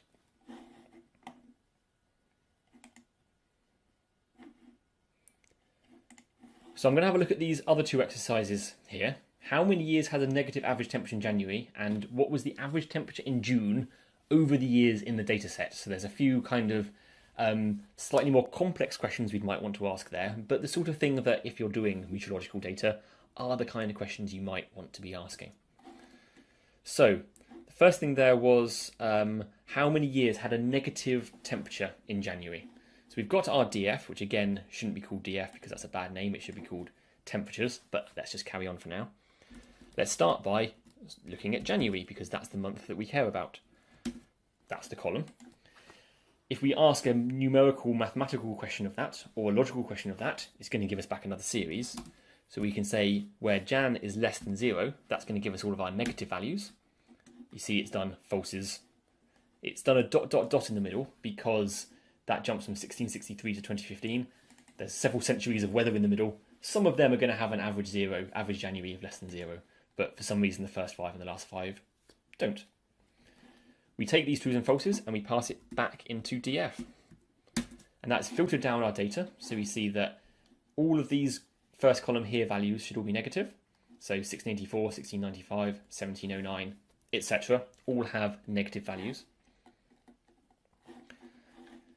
If we want to find out how many there are in here, the easiest way to do it is to call the len function on the list.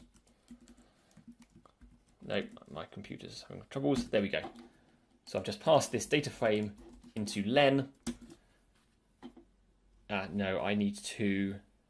That gives a different answer in my notes. Because I've got an extra pair of square brackets there that I put in accidentally. There we go. So dfjan is less than 0. df of that, there we go, is 20. So there are 20 rows which have an average January temperature of less than 0. I think there is also another way of doing it, which I'm going to try and work out live with you all in front of me, which is always a risk when you're programming. There's a bunch of functions you can call on data frames. So the result of this whole thing here is that it's a data frame. So there is, for example, I think it's summary. No, not summary. Count. This is where I should look at the documentation, but I'm being the wrong kind of lazy. So there we go, call count on a data frame. It tells you for each column how many items are inside it. I think by default it doesn't count nans, but it will count anything that's not a nan. So here's another way we could have done it. We could have said data frame of January dot count. Or if we wanted to, we could have taken from our data frame, we could have grabbed just the January values, and then we could have called dot count on that, which would have given us 20 as well. There is, as they say, more than one way to skin a cat. I don't like skinning cats at all, but if you're going to, you can do it with code. The other question that was in the notes, which I'll just move down for, was what was the average temperature in June over all of the years in the data set? So again, average temperature in June, thing to start with is looking at the June column. Here's a bunch of data. If you want to find the average of a series, because remember when you get a column out of a data frame it gives you a series, there's a function called mean, which you just call directly on the series and it returns you the single value of the mean, 14.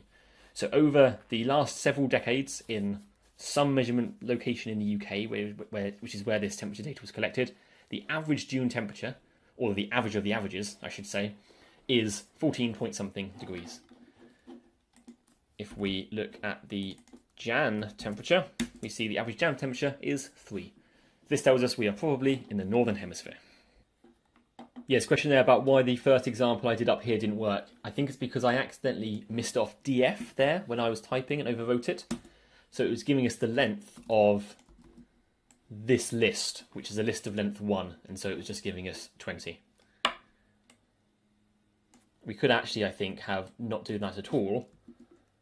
And that gives us, okay, that gives us all of the trues and falses, which is 361. So we want to be able to select just the data from it that is has the true value, which is those that are matching this predicate, 20. So there's a question there, how do you set the index column if it doesn't have a name? That's a good question. So the data we were dealing with here actually had its first column, the one that had the dates inside it, didn't have a name. I'll just see if I can...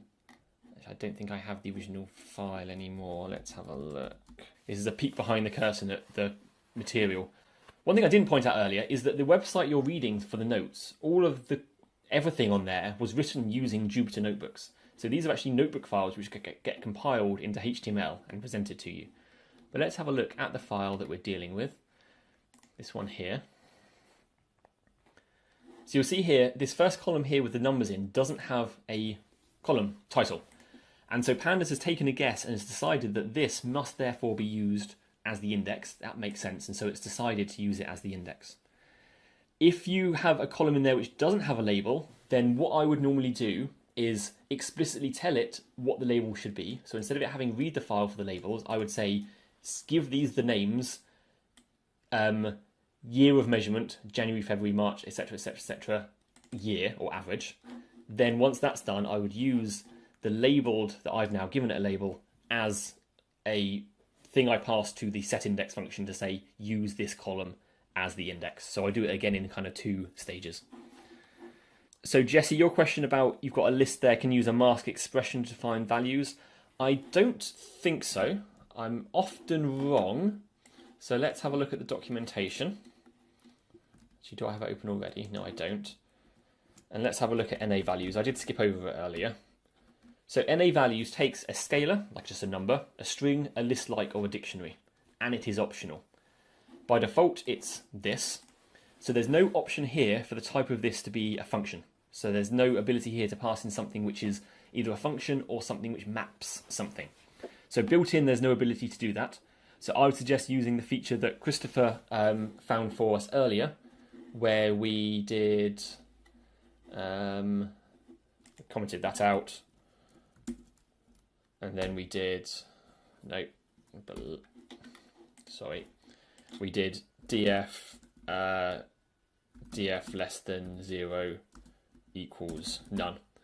But instead of doing df less than 0, you could do some other predicate inside there. So back to the notes here. Been through these exercises. We've opened and read this separate file. Make sure you keep that bit of code around because we're going to be using it in the next section. We have done some questions on the data. We've asked about negative annual temperatures and the average temperature in certain months. And this is the useful kind of things you do. So obviously in this course, we can't get fully into depth about doing every single type of analysis.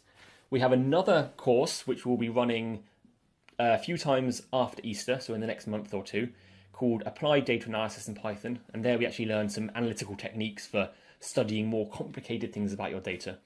But a lot of the time you just want to do relatively simple filtering, and that's what we're doing in these sections here. The other thing that you often want to do with your data is not to look at it in a form that looks like this. I mean, it's nice to be able to look at your data in a table, but really you want to be able to see a better visual way of representing it. So for example, here we see we've got 11s and we've got 13s and we've got other things happening. It's hard to see trends in a table because you can't see anything really happening. You can see a bit of a trend. So if you look at the July temperatures, they slightly go up, they're 13s up to 16s. You know, there's maybe a trend there, but it's hard to see in a picture. So we are going to move on to the next section, which is plotting. Got just over half an hour left, which is perfectly on time. Moving on to the next section, which is the matplotlib URL, plotting data with matplotlib. Matplotlib is the de facto default plotting library for Python. If people could just post in the chat whether they've used matplotlib before or not, that would be an interesting kind of sample to get a sense of where people are. Yeah, so there's a lot more people saying yes, they've used it. I mean, I wouldn't expect everyone to have by any stretch, but it's hard to avoid using matplotlib if you've ever done anything sciencey in Python. Now, what I'm going to show you in this first section here, while it uses matplotlib, you don't actually need to know any matplotlib at all. It's a very shortcutty way of doing things, because Pandas has built into it an interface to matplotlib, which does all of this stuff for you. So let's have a go at doing some of this stuff. So I'm going to leave my df here, which is our weather data.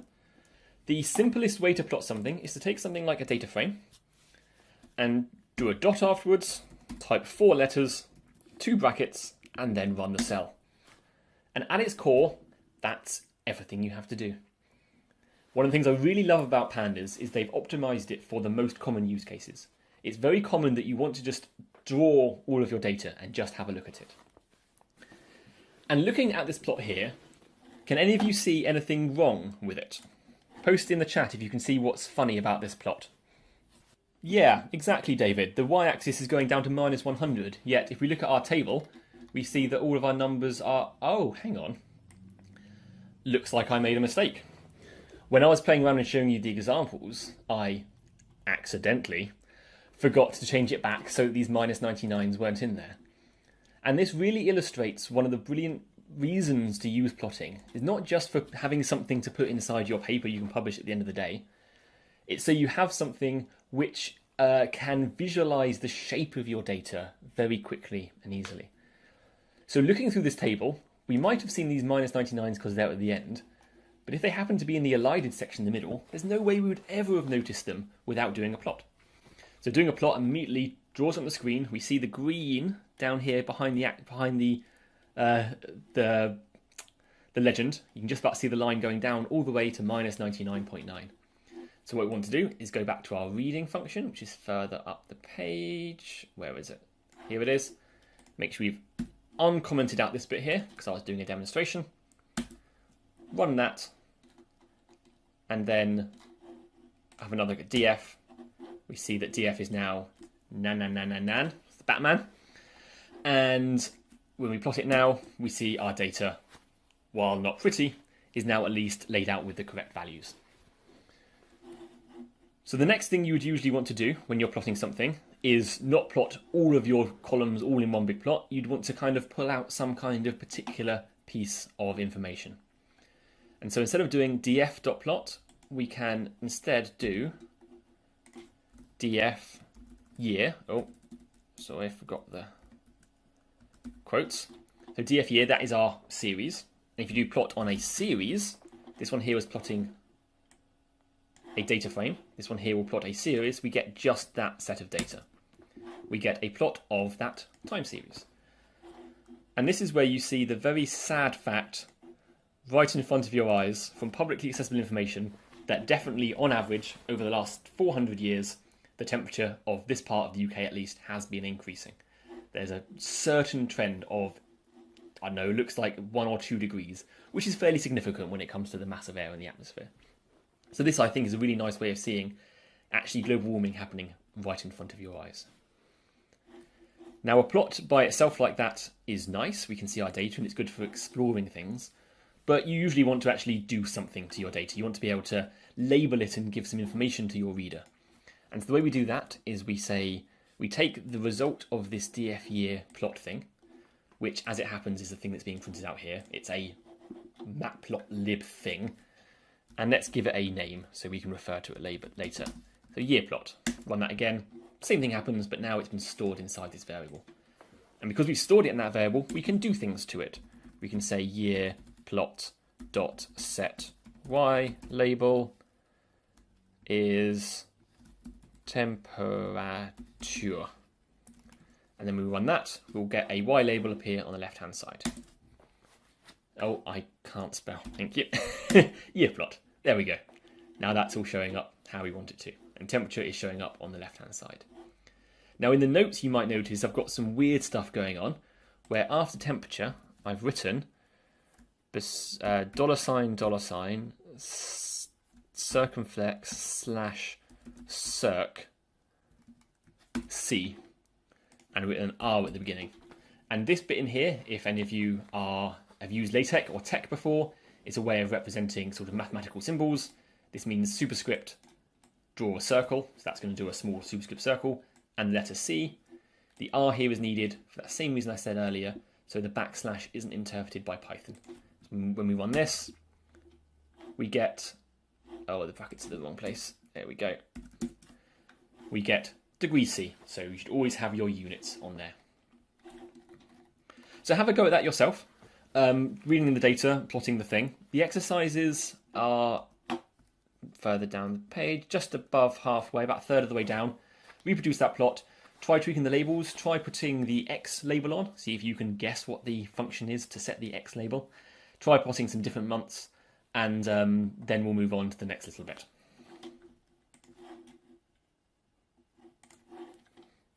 So David, as to your question about what kind of object R is, everyone else can just carry on for the minute, you don't need to listen to this. I'll demonstrate.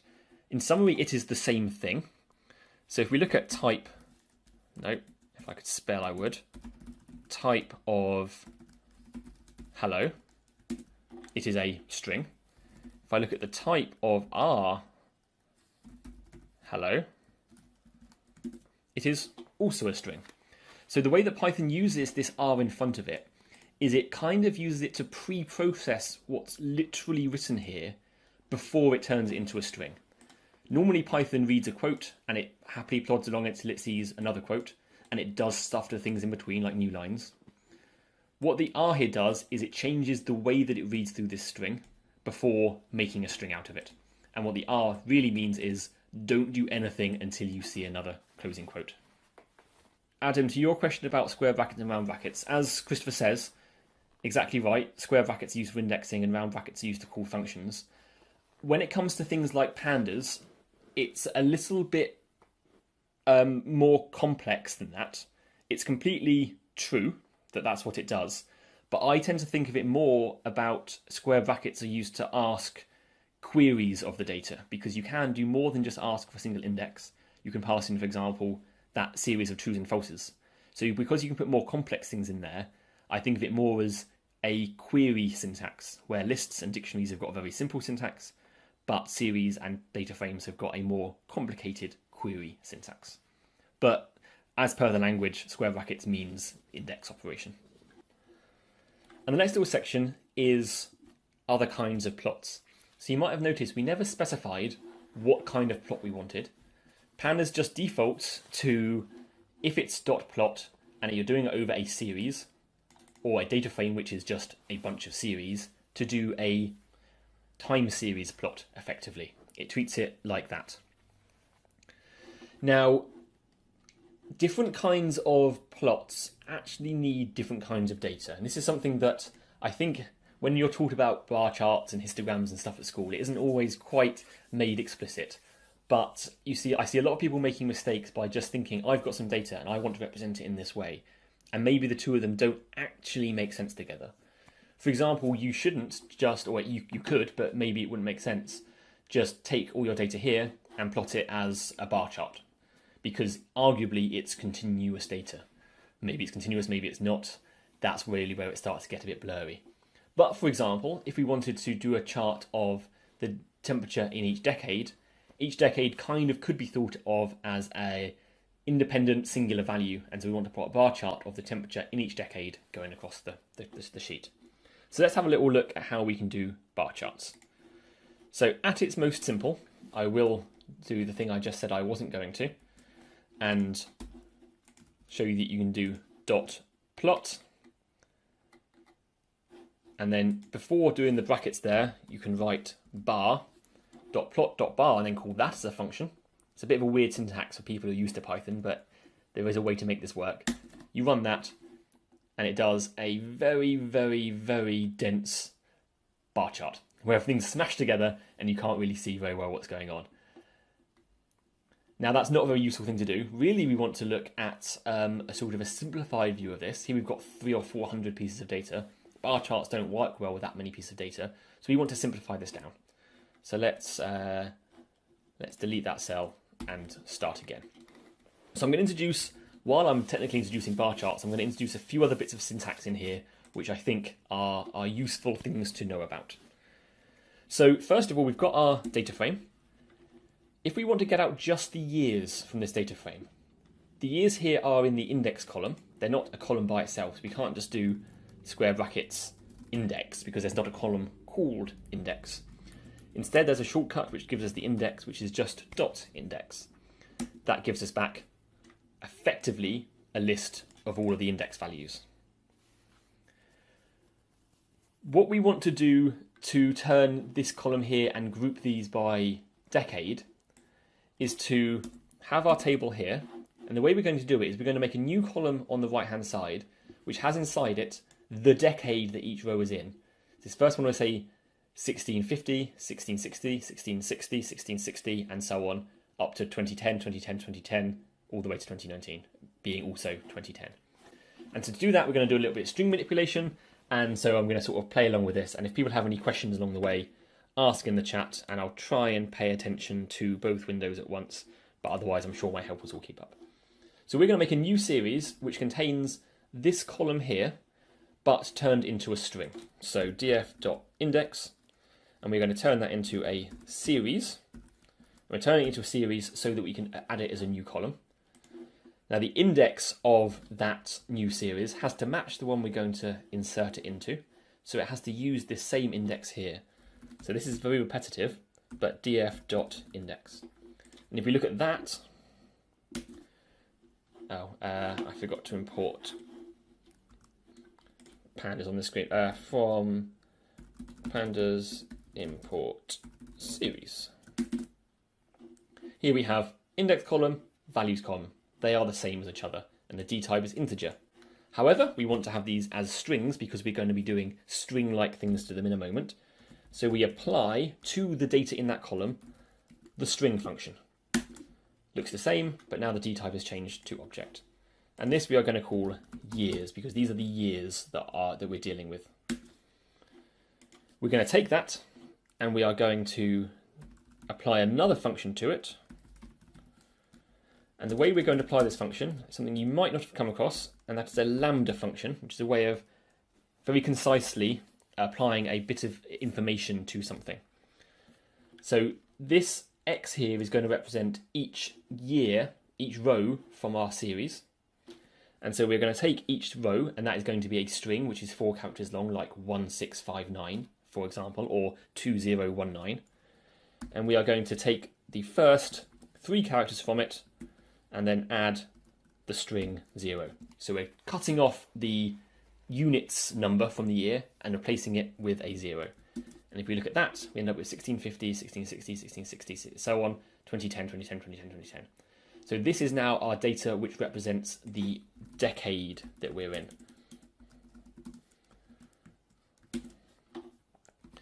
We can then go back to our data frame.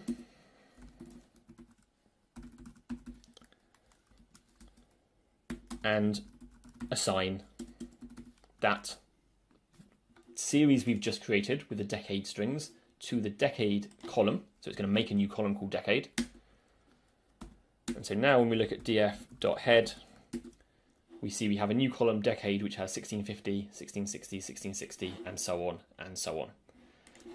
So in order to plot our data by decade, we first had to make a column which represents a sort of a consistent piece of information for each row that we want to group together. Because the next thing we want to do to our data, a thing you can do in Pandas, which we haven't come through yet, but I'm going to introduce now, is grouping. So if you have a table of data, you can group together rows based on certain conditions. In the example earlier, we had that continental column we created based on whether the city was or was not London. So we might, for example, want to group our table we had earlier by is this continental or is it not? Then we could look for getting summary statistics for one group, summary statistics for the other, and then we can compare the two against each other. In our case here, we want to find summary statistics by grouping together based on the decade. We want to have we're going to make a new table which has one row per decade. And the row per decade is going to be made up by averaging the stuff that are in the rows that are inside said decade. Let me just switch back here. So to group things in Pandas, we do df, remember df is this table here, dot group by decade. If you just give a column name, it will group by all the values that are the same in this column here. So it will make one group which contains this one row here, 1650. It will make another group which contains all of the ones that are 1660. Another row which contains all the 1670s, 1680s, 1690s, and so on. So it'll end up with one group per decade. Then we tell it what we want to do to each group. If we just look at what we get here, you see it gives us back not a table which has the groupings in, but some kind of intermediate object. And that's done for performance reasons. But we can tell it, now what we want to do to each of those groups, we want to find the mean of each group. And when we run that, we get back this. So you see here, it's made a new data frame. This is not the same data frame as before. The index is now based on the thing that we grouped by. So the decade is now the index, because we told it to group by decade, and so it's taken that to mean decade is the important thing, so use that to index our data. It's then made a row for each decade, where the values in that row, for example, this 2.60 here, is made up by averaging all of the rows from the previous table, which are in the 1660 decade. So 0, 5, 5, 1, and then some more that are hidden down here. So that gives us 2.6. So this has given us a table which is now actually small enough to fit on the page. These are all the decades between the start and the finish. I know scrolling is difficult when it's like this. So let's change this to dot head, just the first few rows, or dot tail, the last few rows. Good, Christopher's doing a brilliant job keeping up with me in the chat. So the very last thing we want to do is assign this to give it a variable name. Let's call this by decade. I can never spell decade. So this variable here is that data frame that we just saw, by decade. So if we call dot plot on by decade,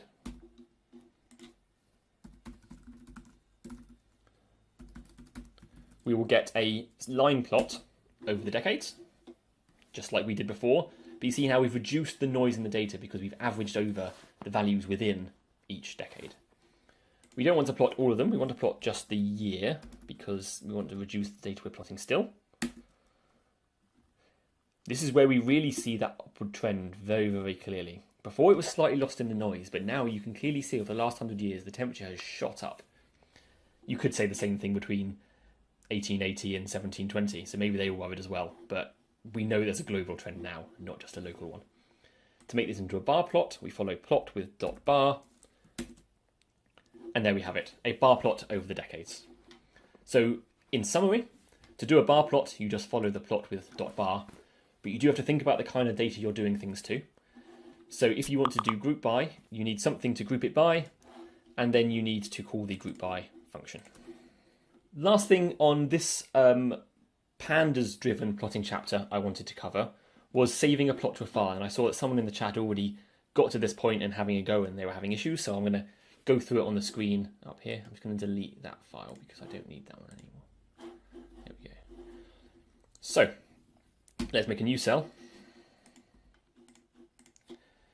And let's see about how we go about saving this file. Now, in Matplotlib, like in many tools that are around, especially in programming land, there is often more than one way to do it.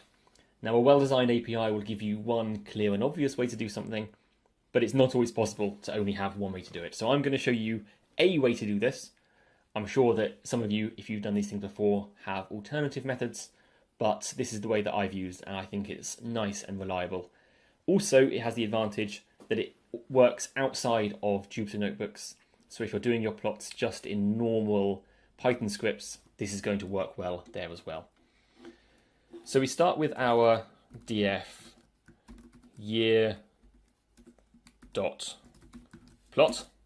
It plots it to the screen and we've got the thing showing up. However, it's plotted to the screen and has kind of got rid of the context that was around it. So I'm going to show you now how to explicitly specify some of the things that Matplotlib and Pandas is assuming for you.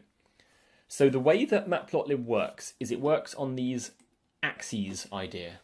Now an axis in Matplotlib terminology you can think of as being a plot, a single XY plot or 3D plot or something like that.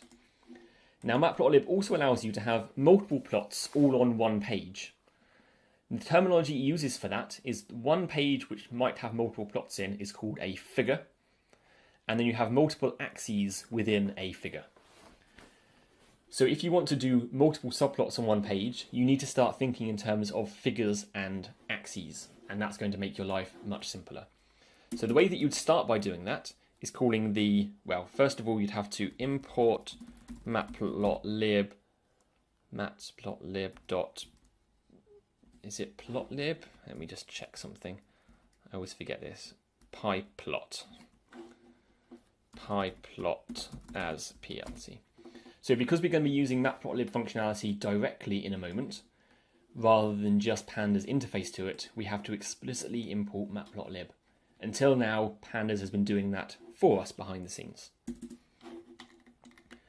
We then call plt.subplots. This is going to return to us by default a figure which has inside it one subplot. If we want multiple subplots, we could put in 2 there, and we get a figure with 2 subplots, or 2 axes. By default, it just gives us 1.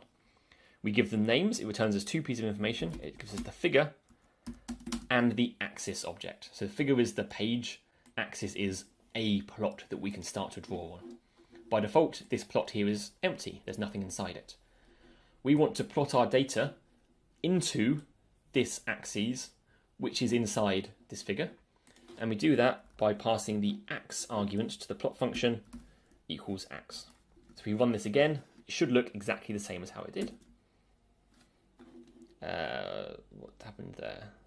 Subplots, sorry, it's plural. There we go, exactly how it did before. If we change that to 2, it's going to complain because we are getting back 1 axis object, but we're asking for 2. But we can do that if you unpack the arguments. Once we've got this, we can then refer to this figure object, which knows about everything that's inside it. And so we can end the line with fig.savefig, and we give it a name, my plot.png, let's say.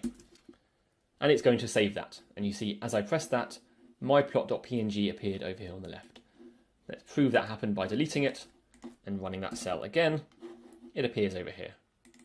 We can open it up and we see this is the plot. In Markdown mode, we can code Markdown. We can then display that plot by using the Markdown syntax for showing a picture, which is my plot.png, and then it shows up in Markdown mode. This is a picture, so we can have hello, bye in front of and behind it. So that's how you save figures. And if you have your analysis pipeline from reading in your file, doing your analysis, all the way through to saving your figure, you can then run that anytime and update all the plots in your analysis in one go, which is a really, really nice way of working. So in the last few minutes, I'm not going to do any more code because the very last section in here, if you go to the bottom of the matplotlib chapter and press next, there's a section called Making It Prettier. So this section, again, I suggest you have a look through in your own time because there's quite a lot of very dense code. Do email us if you have any questions. But to summarize, with matplotlib, you can go from making a plot which looks like this, which is using the default colors, default axis labels, etc., until you get a plot, excuse the scrolling, that looks like this. So there we've changed the axes, we've changed the colors, we've added in labels and written mathematical texts, we've put in a legend, and it's able to present things in a nice way. So matplotlib gives you the ability to do that, but if I scroll up just a little bit, you see that the code can sometimes be a little bit complicated. So have a look at this section in your own time later on. I tend not to go through it in the class because it's just a lot of repetitive stuff.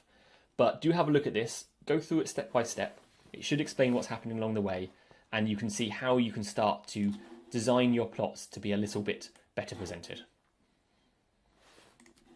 Moving on to the summary now. That's everything I wanted to talk about in the course, basically. So thank you all for coming along today, and I'll hopefully see you again in a course in the future.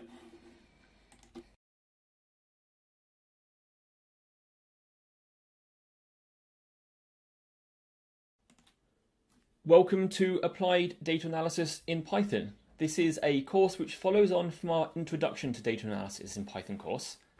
That previous course introduced the basic tools that Python provides through Pandas to read in data, query data, and interact and select subsets of your data, and finally plot any information you've extracted.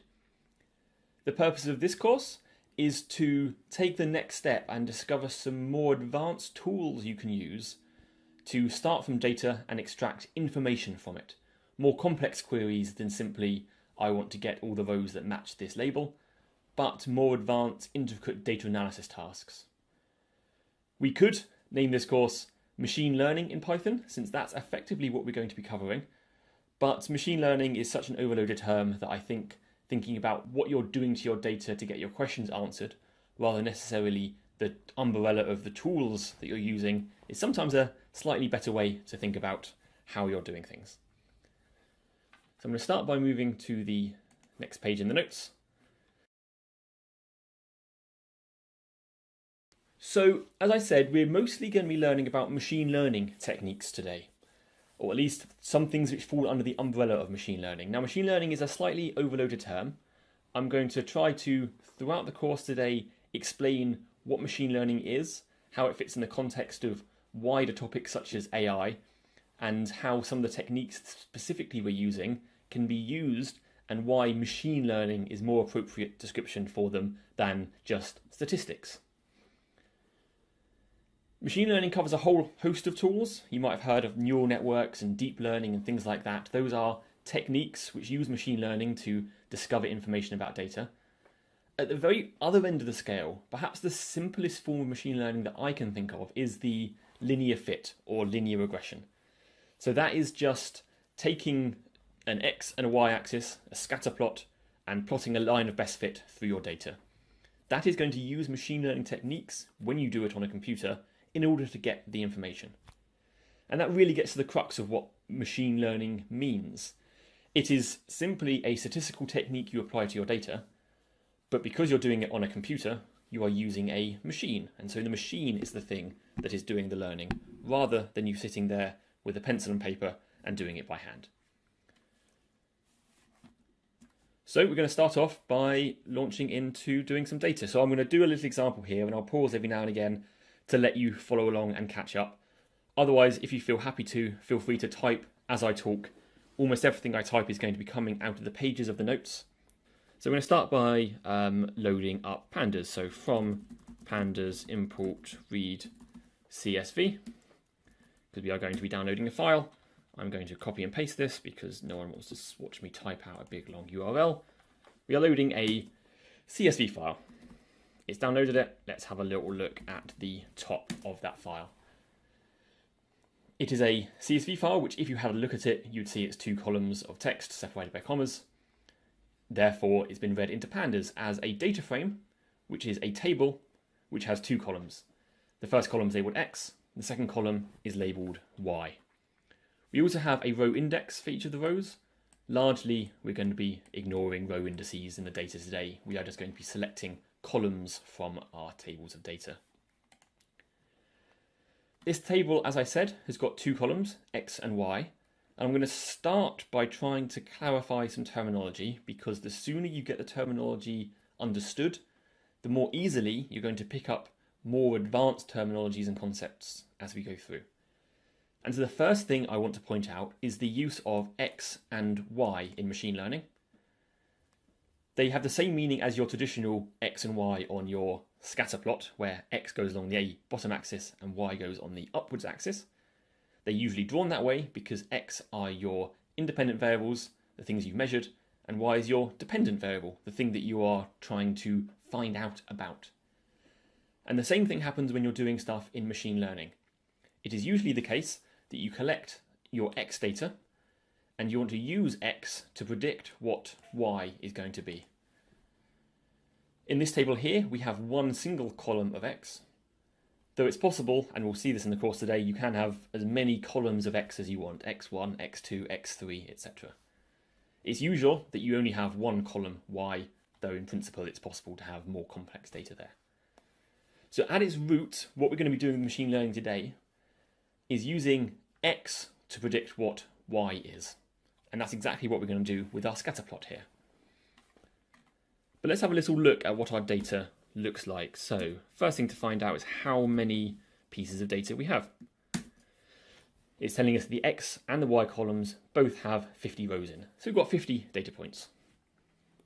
Once you've got a vague sense of the shape of your data, the very next thing I tend to do, and we'll be seeing more and more in this course why that's a useful thing to have, is I'm going to look at what the data looks like when plotted. So let's do data.plot.scatter X and Y. And we get here a scatter plot. You see our data is looking relatively linear, starting in the bottom left, going up to the top right, but there's a bit of scatter to it. What we want to do is, for a given value of X, predict more or less what the value of Y is. This is what a linear fit does. So I'll just give you 20 seconds or so to copy those lines of code into your notebooks, check you get a plot that looks the same as what I'm seeing, and then we can step on and start actually using some machine learning on this data. So hopefully that's all working for you. You've managed to load in the data, get the scatter plot going. So as with all data analysis tasks, we've started with our data. We've looked at the shape of it, we've looked at how it looks when plotted. We've guessed what the approximate relationship between the parameters are. We've guessed that between X and Y there's going to be a linear relationship of some kind. Once you've decided how you want to represent the relationship between your X and the Y, the next thing is to go and find some piece of code which is actually going to be able to extract the underlying parameters of that relationship for you without having to do a whole load of maths by yourself, by hand. In the course today, we're going to be using a package called scikit-learn. There's also another package called stats models. Both of these are linked in the notes. So if you have more complicated statistical things you want to look at, then stats models might be a place to look. But for most machine learning tasks, scikit-learn is going to give you a nice, easy to use interface to extract most of the information that you need. So let's start by extracting our model we want to use. So we're going to go from scikit-learn. Now we are looking at linear models here because we think there's a linear relationship between the two of them. So there is a linear model package inside the scikit-learn package, and from there, and I found this out by Googling and looking at the documentation, there is a package called linear regression.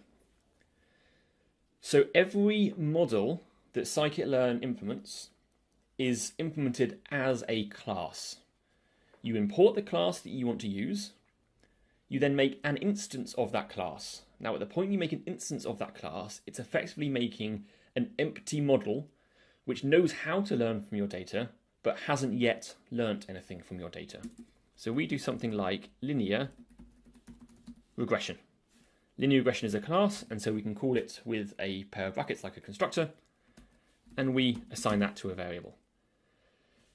This model object is now our model, which is ready to learn from our data, but is currently got random or empty attributes inside it. When we show our data to this model, it is going to go away and tune the various parameters that describe how the relationship works. In the case of a linear regression, the two parameters that are going to be tuned are going to be the gradient and the y-intercept in principle. More complicated models will have more parameters inside them that are going to be learnt as the model looks at your data. There are also things that you can tune on a model which you set once up front, which aren't learnt from the data, but you as a data scientist, which you are all becoming throughout the course of this afternoon, you want to set in advance. Now, the things that it learns during the process are called parameters. The things that you set up front are called hyperparameters. And there's a hyperparameter that we might want to set on our model here, which is to tell it that we do indeed want to fit the y-intercept. Some linear regression models fix the y-intercept to 0, so we want to make sure that the y-intercept is going to be fitted as part of learning about the data. So we pass in another parameter, fit intercept equals true. And then we run that cell. So if you could all run those two lines of code now, make sure that scikit-learn is working, is installed, it's able to run at least that much, then I'll step on to actually fitting the data. We've now got our model. It's sitting there ready to learn. It's like a student who's just turned up at the beginning of class, doesn't know anything yet, but knows how to learn, but just needs to be given the information to extract the things that they really, really care about. Hopefully that's how you all feel, and you will learn something throughout this course. So in order to allow the model to extract the parameters of interest, which as I said are going to be the gradient and the y-intercept of the straight line, we have to show it some data. Now, all models in scikit-learn have a nice consistent interface to them, and that's you type the name of the object that represents the model you've created, and you call the fit function on it. All models in scikit-learn have this fit function. As to the arguments that the fit function accepts, again, there's a good amount of consistency here, but it's important to understand the type of data that it expects you to pass in here. For a model like this, where we're showing it some data that we want it to learn from, and some more data we want it to learn to, i.e. the x and the y, the fit function is going to take two arguments, effectively x and y. But we can't just write x and y, we have to actually give it the data, which from above we've stored in our data object. The fit function expects the x argument to be a two-dimensional object. That is, we can't just pass it a single list of numbers, we have to pass it a table of numbers. Now we're going to get our data from our data table, which we had above, and we would, in principle, want to grab our x column from that table. The only reason we can't do that directly is that the x column from our table is only a single column, and with pandas particularly, if you extract a single column out of a table, it gives you back a one-dimensional object, basically a list of all the numbers. We want to tell pandas that we want to get a two-dimensional data frame out of our larger data frame, And so we have to tell it we want to get a data frame which is made up from the columns x. Now, in principle, if there were multiple, we would do x, x1, x2, etc. But in our case here, because our data only has one single x parameter, we just ask for a single x. And that is why we have these slightly strange looking double square brackets when we call the x parameter.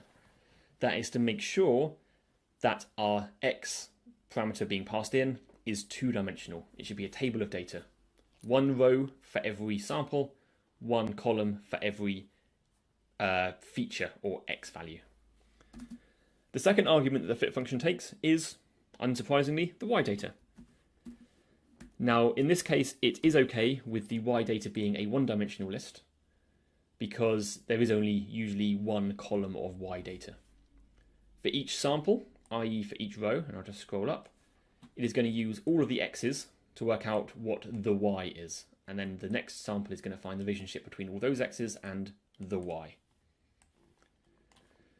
So we're passing in our x data as a two-dimensional table and our y data as a one-dimensional list. At this point, we can go ahead and run that cell. And in that split second, it has gone and done the machine learning.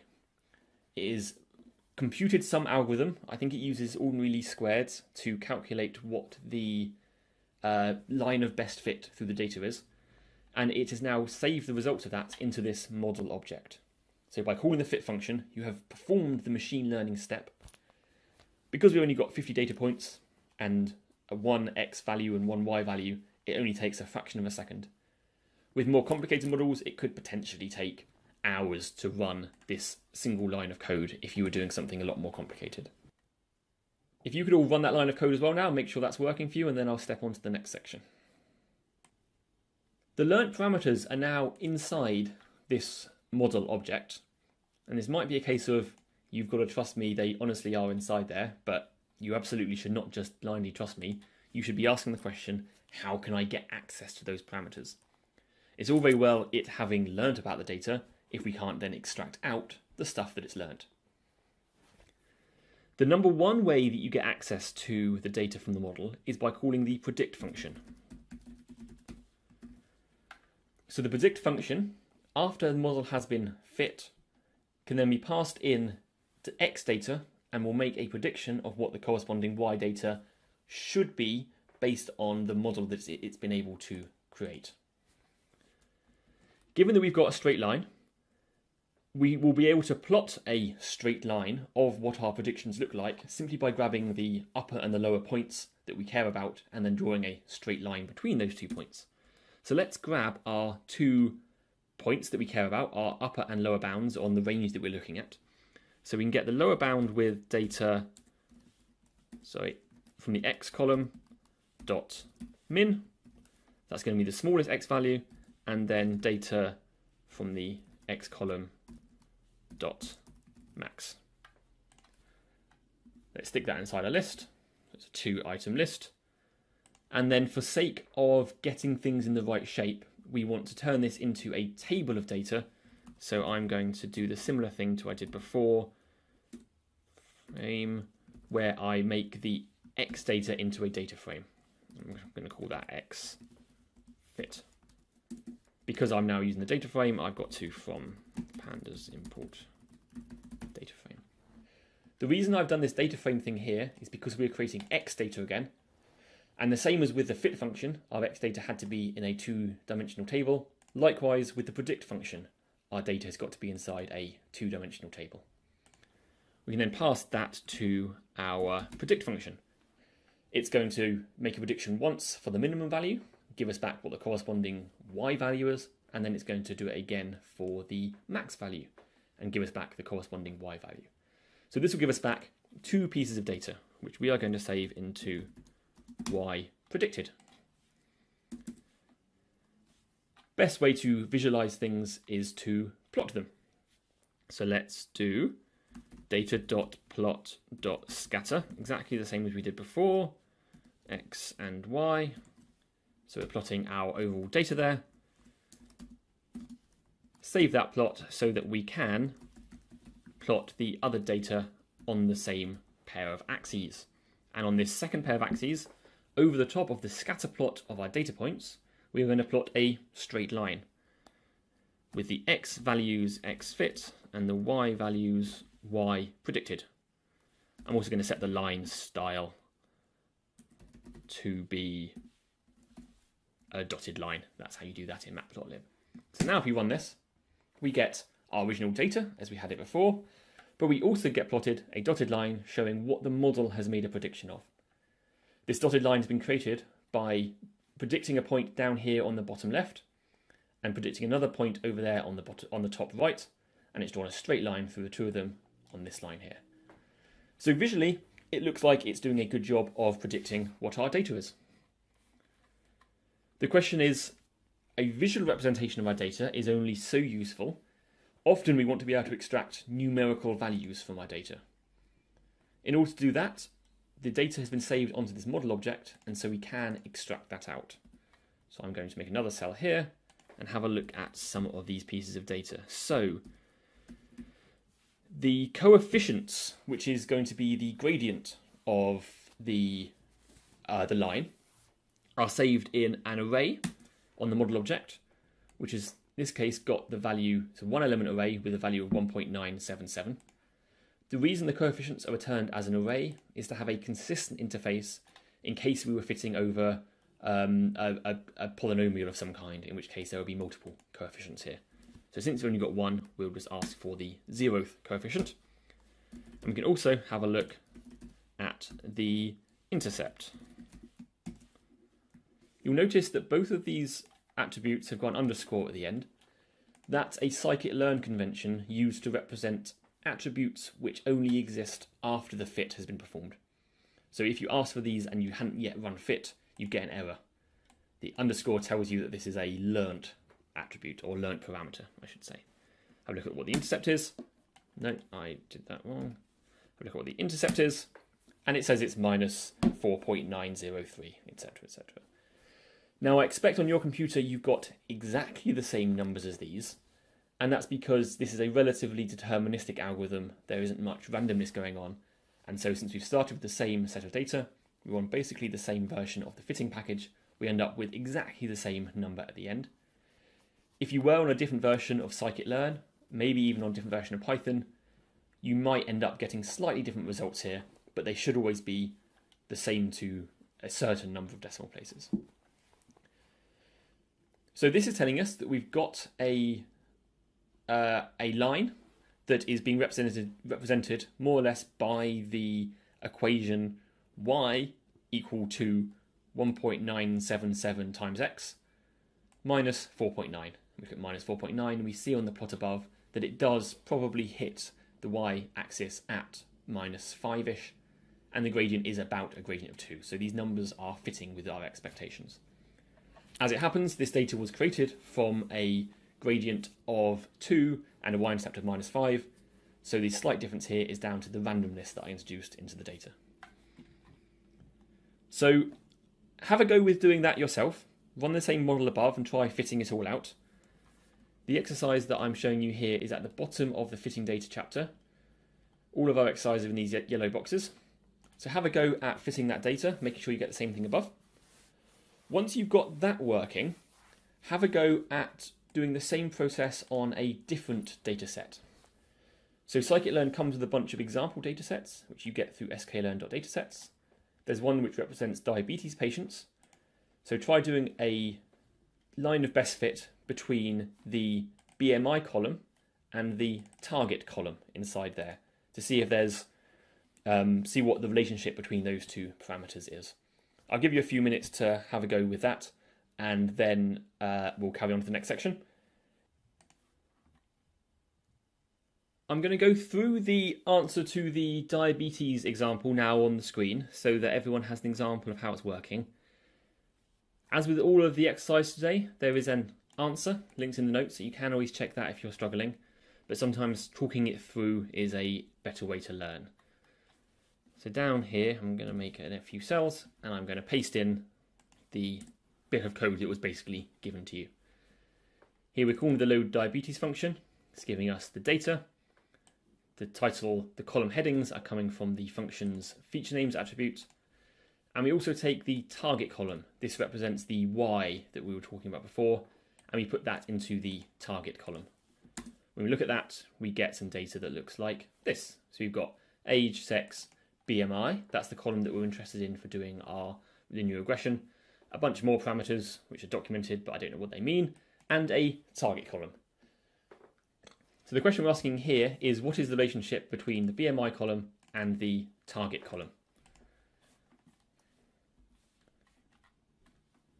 The first thing to do there, really, is to do a fit. Now we do that using AX equals diabetes.plot.scatter BMI and target. Have a look at that and we see there's definitely a loose relationship between the two of them. It's a very wide distribution, but there's definitely some kind of relationship there. But we want to be able to extract out a numerical value which represents the two of them. So let's do that same thing we did before. Model equals linear regression. We want to make sure we're fitting the y-intercept.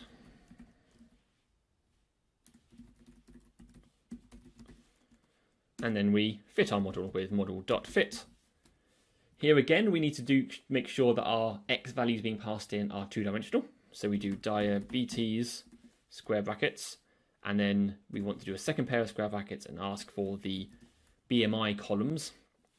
As our y value, as our target we're aiming for, is our y-axis, which is going to be diabetes target. If we run that, it's going to fit the model, but we want to also plot our model. So I'm just going to copy and paste these two lines of code. They're exactly the same things we did before. We get the minimum value from the BMI column and the maximum value. We make a prediction for each, and then we are going to plot that prediction onto the same axis.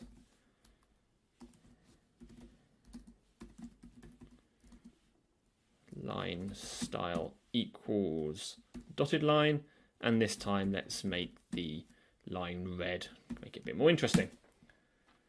And there we go. It's made an estimate of the relationship between those two things, and it's plotting the line.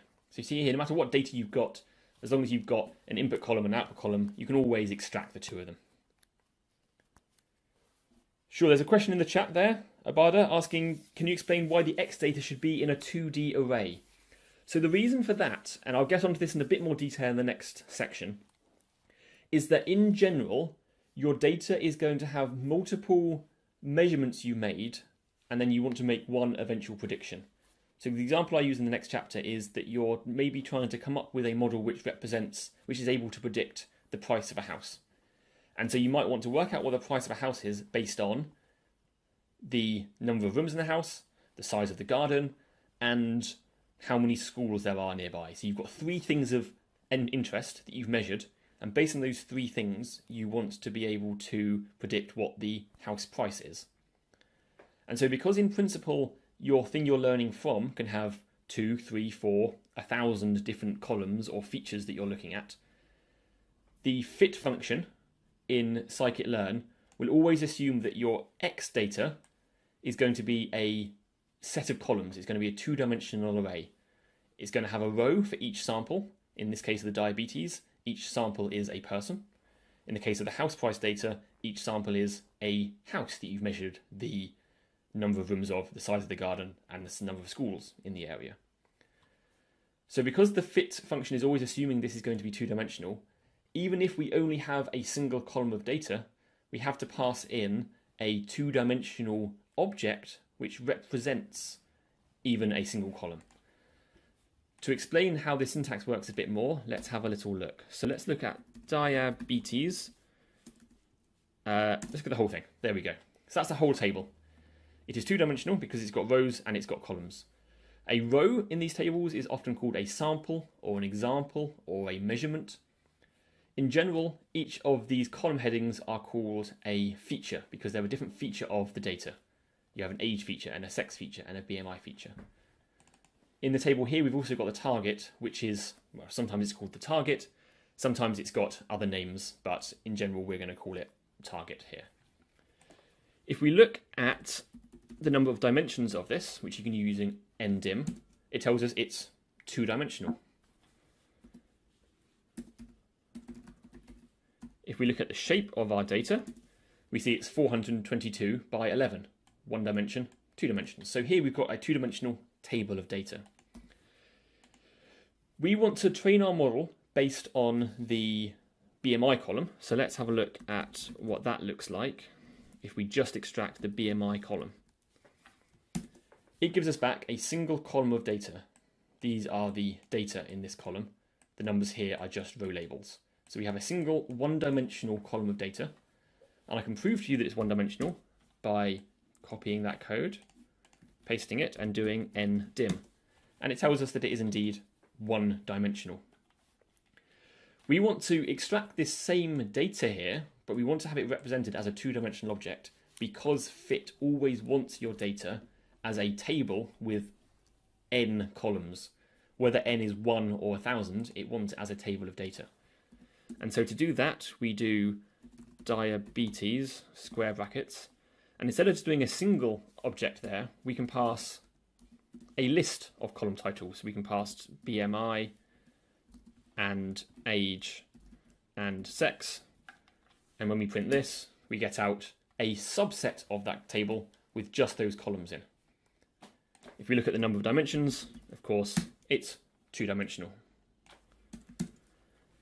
Using this same syntax, we're passing a list in here, but we can pass in a list with only one item in, so we can delete those two things.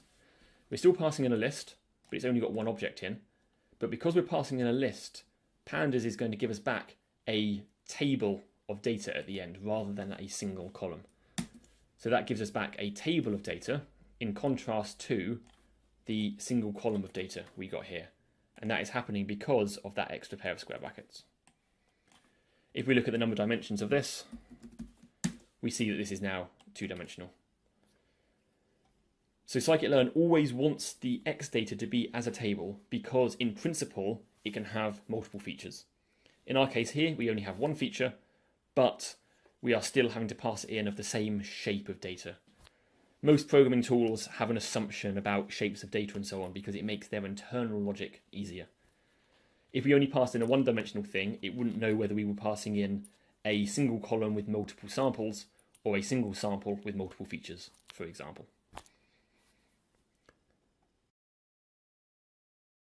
So I'm going to talk a little bit first, before we get on to other techniques, about what machine learning is, how it works, and how you can think about starting to apply it to your data. And by apply it to your data, I mean think about what it's possible to do with it, so you know what questions you can ask of it, so you can plan right from the beginning to use machine learning in your analysis by making sure you've collected your data in the right kind of format. But on the whole, there are two main classes of machine learning. We have supervised methods and we have unsupervised methods.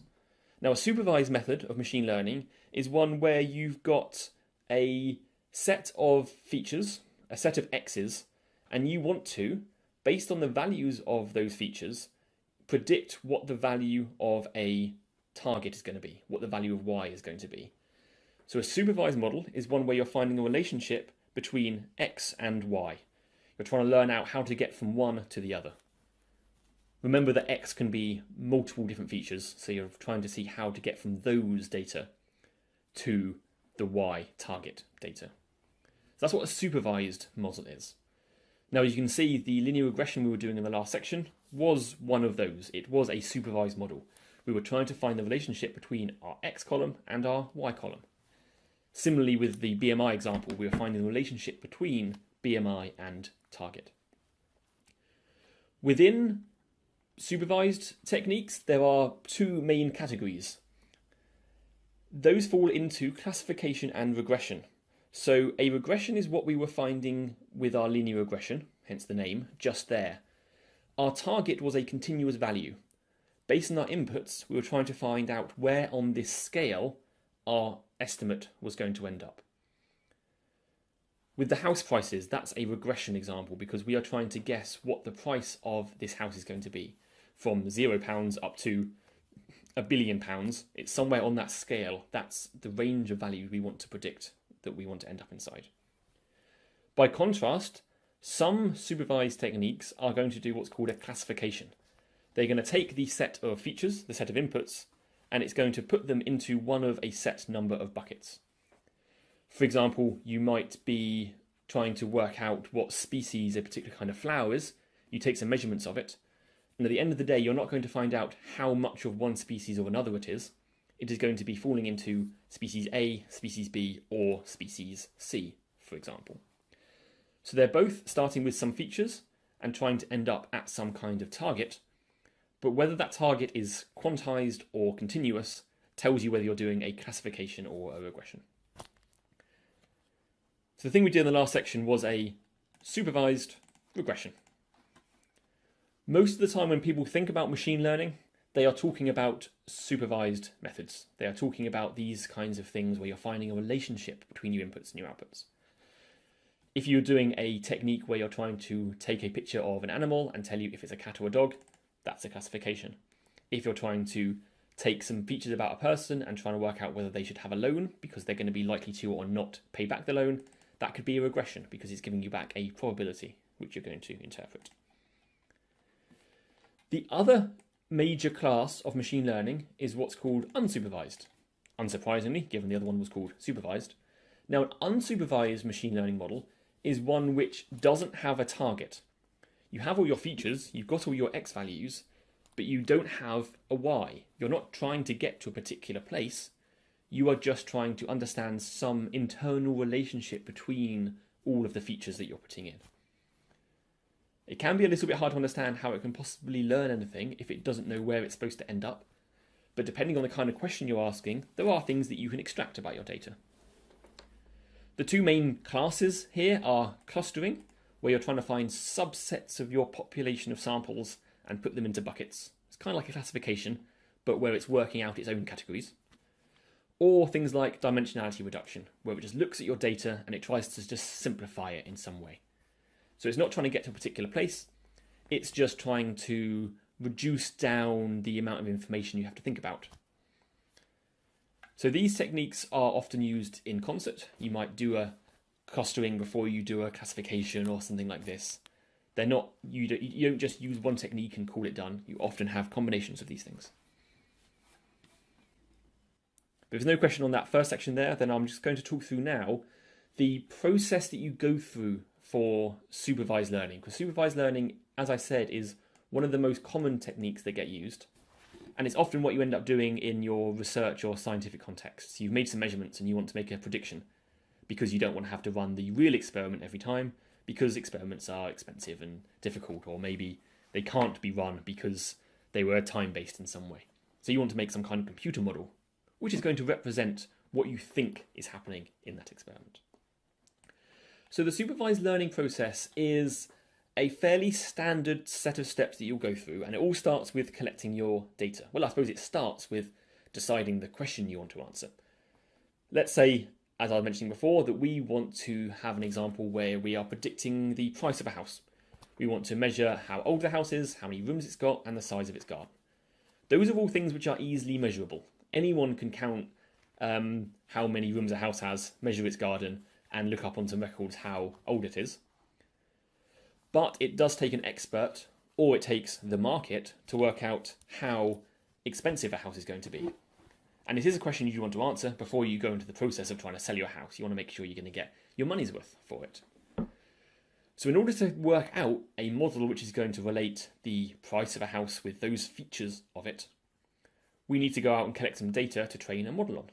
So the first step here is to go out into the wild and find some real houses, measure their features, measure their ages, number of rooms, size of gardens, etc. And for each of those, we've got 3 features. So we've got 3 columns in our table. Each house is going to be its own row in the table. And those rows and columns, those features and samples together, those are what make up our X. Those are our things that we're going to be learning from. That is our input to our model. So we take those things, we measure our X, and we set that to one side. We write it down in our notebook.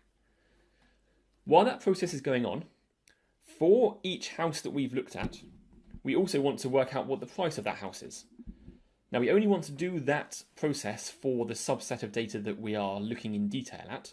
So we do this as a one-off. just for this set of data.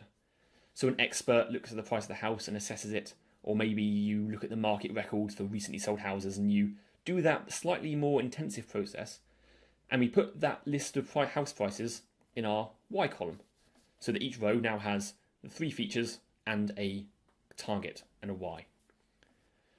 So now we've got all our data. We've done our initial data collection. We are now ready to start doing machine learning to it.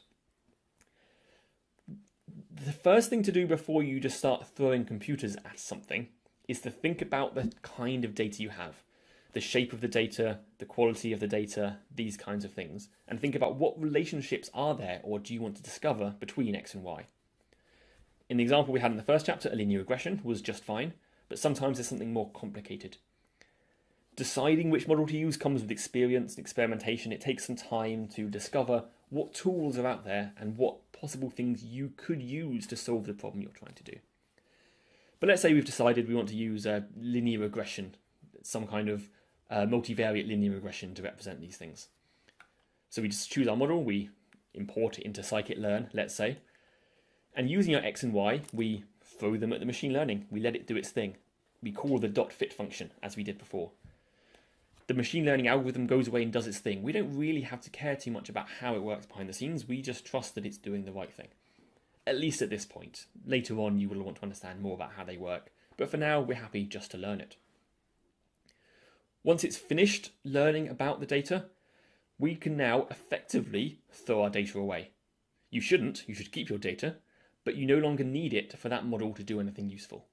That model has internalized and simplified the relationships between that data down into a few internal parameters. And so now we can use that model to make predictions. It will look up the value of those internal parameters, stick them into some kind of equation, and give us back the answer. So that means that in a year's time, someone can come along to us and say, hi, I want to sell my house.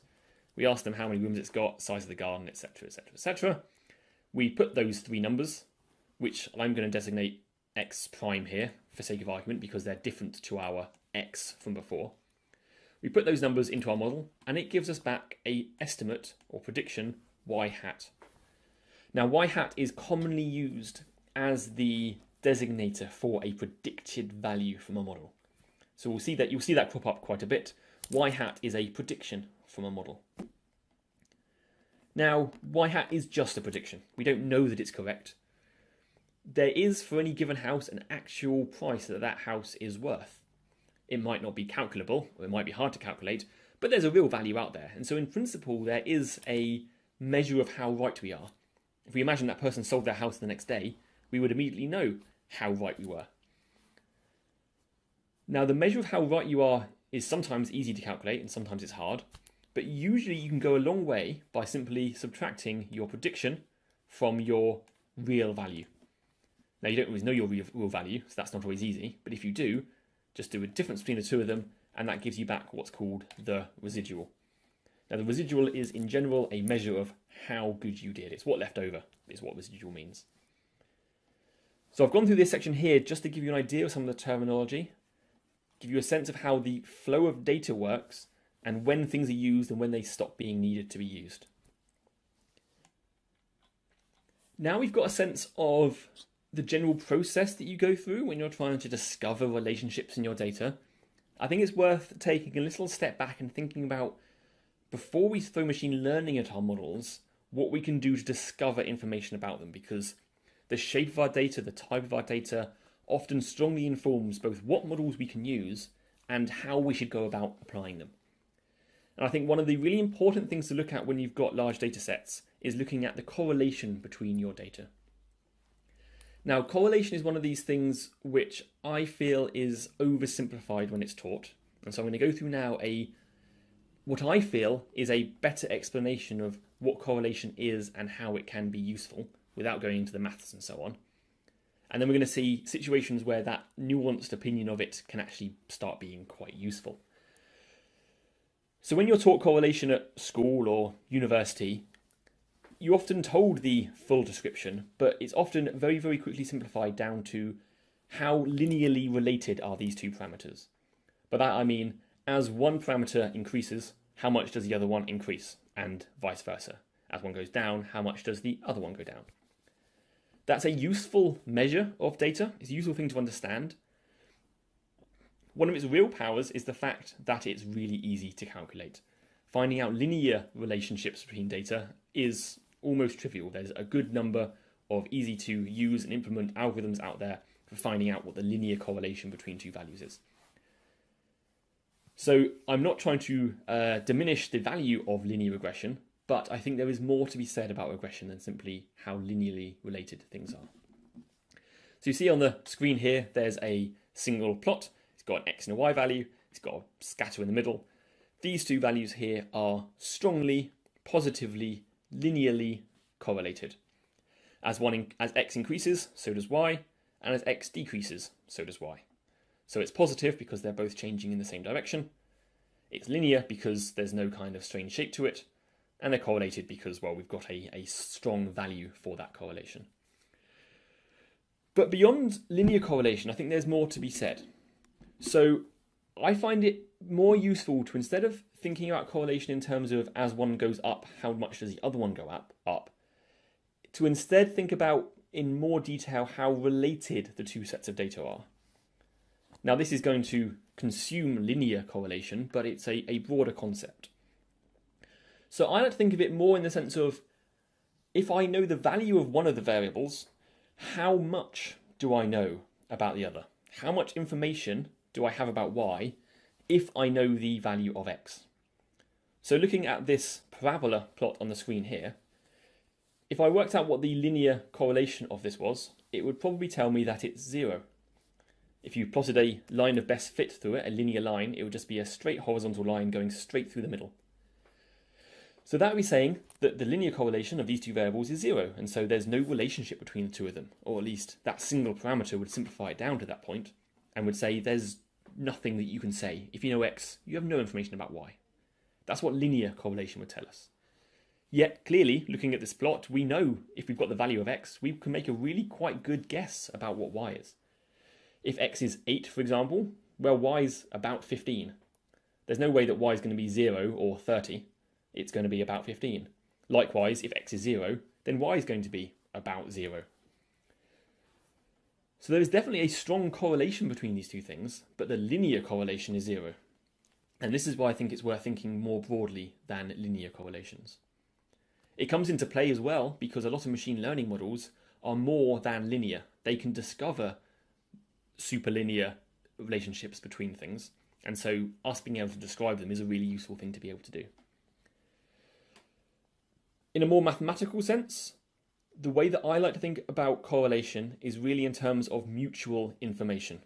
And there's a really good, slightly mathsy Wikipedia page on mutual information, which describes this well, but it effectively comes down to how much information overlap or how much information sharing is there between x and y. If there's perfect information sharing, then they are completely overlapping in the Venn diagram, and so they're exactly the same piece of data. If there's no information sharing, then that's saying there's no correlation at all. But if there's some, then you can find out something about y from x, and probably vice versa. So thinking about mutual information and information overlap between your sets of data, I think is a better way of thinking about correlation than simply what is the single linear correlation value of these data. That said, we're going to jump straight into linear correlation because, as I said, it's really easy to calculate, so it's a good place to start. So I'm going to make a new notebook. I'm going to call this one correlation.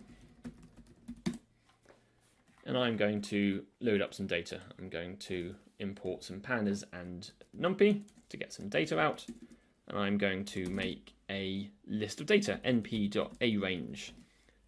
This is going to make a range of numbers from 0 to 99. That's what the 100 means. I'm going to make a second variable, which is going to be exactly the same, except this one is multiplied by 2. If I plot this data by sticking it into a data frame,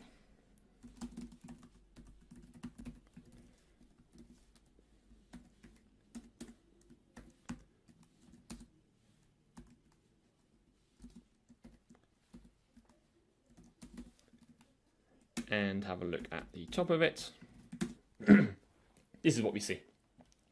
So we've got one column A, one column B. The numbers are both going up as the other one's going up.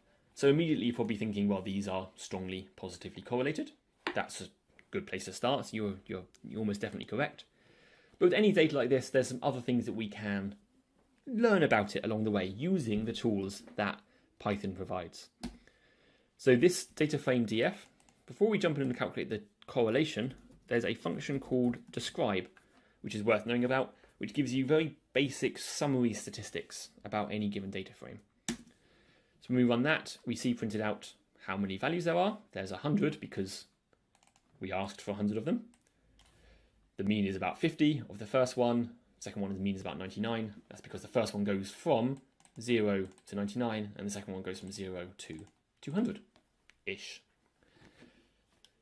Doing this describe thing is always a useful thing to do because it gives you a sense of the skew of your data, because you've got your percentiles, your standard deviations, things like that. So it's always worth having a look at your describe just to make sure you haven't got any weird values, weird outliers hanging out. It's a very nice, easy way to spot them.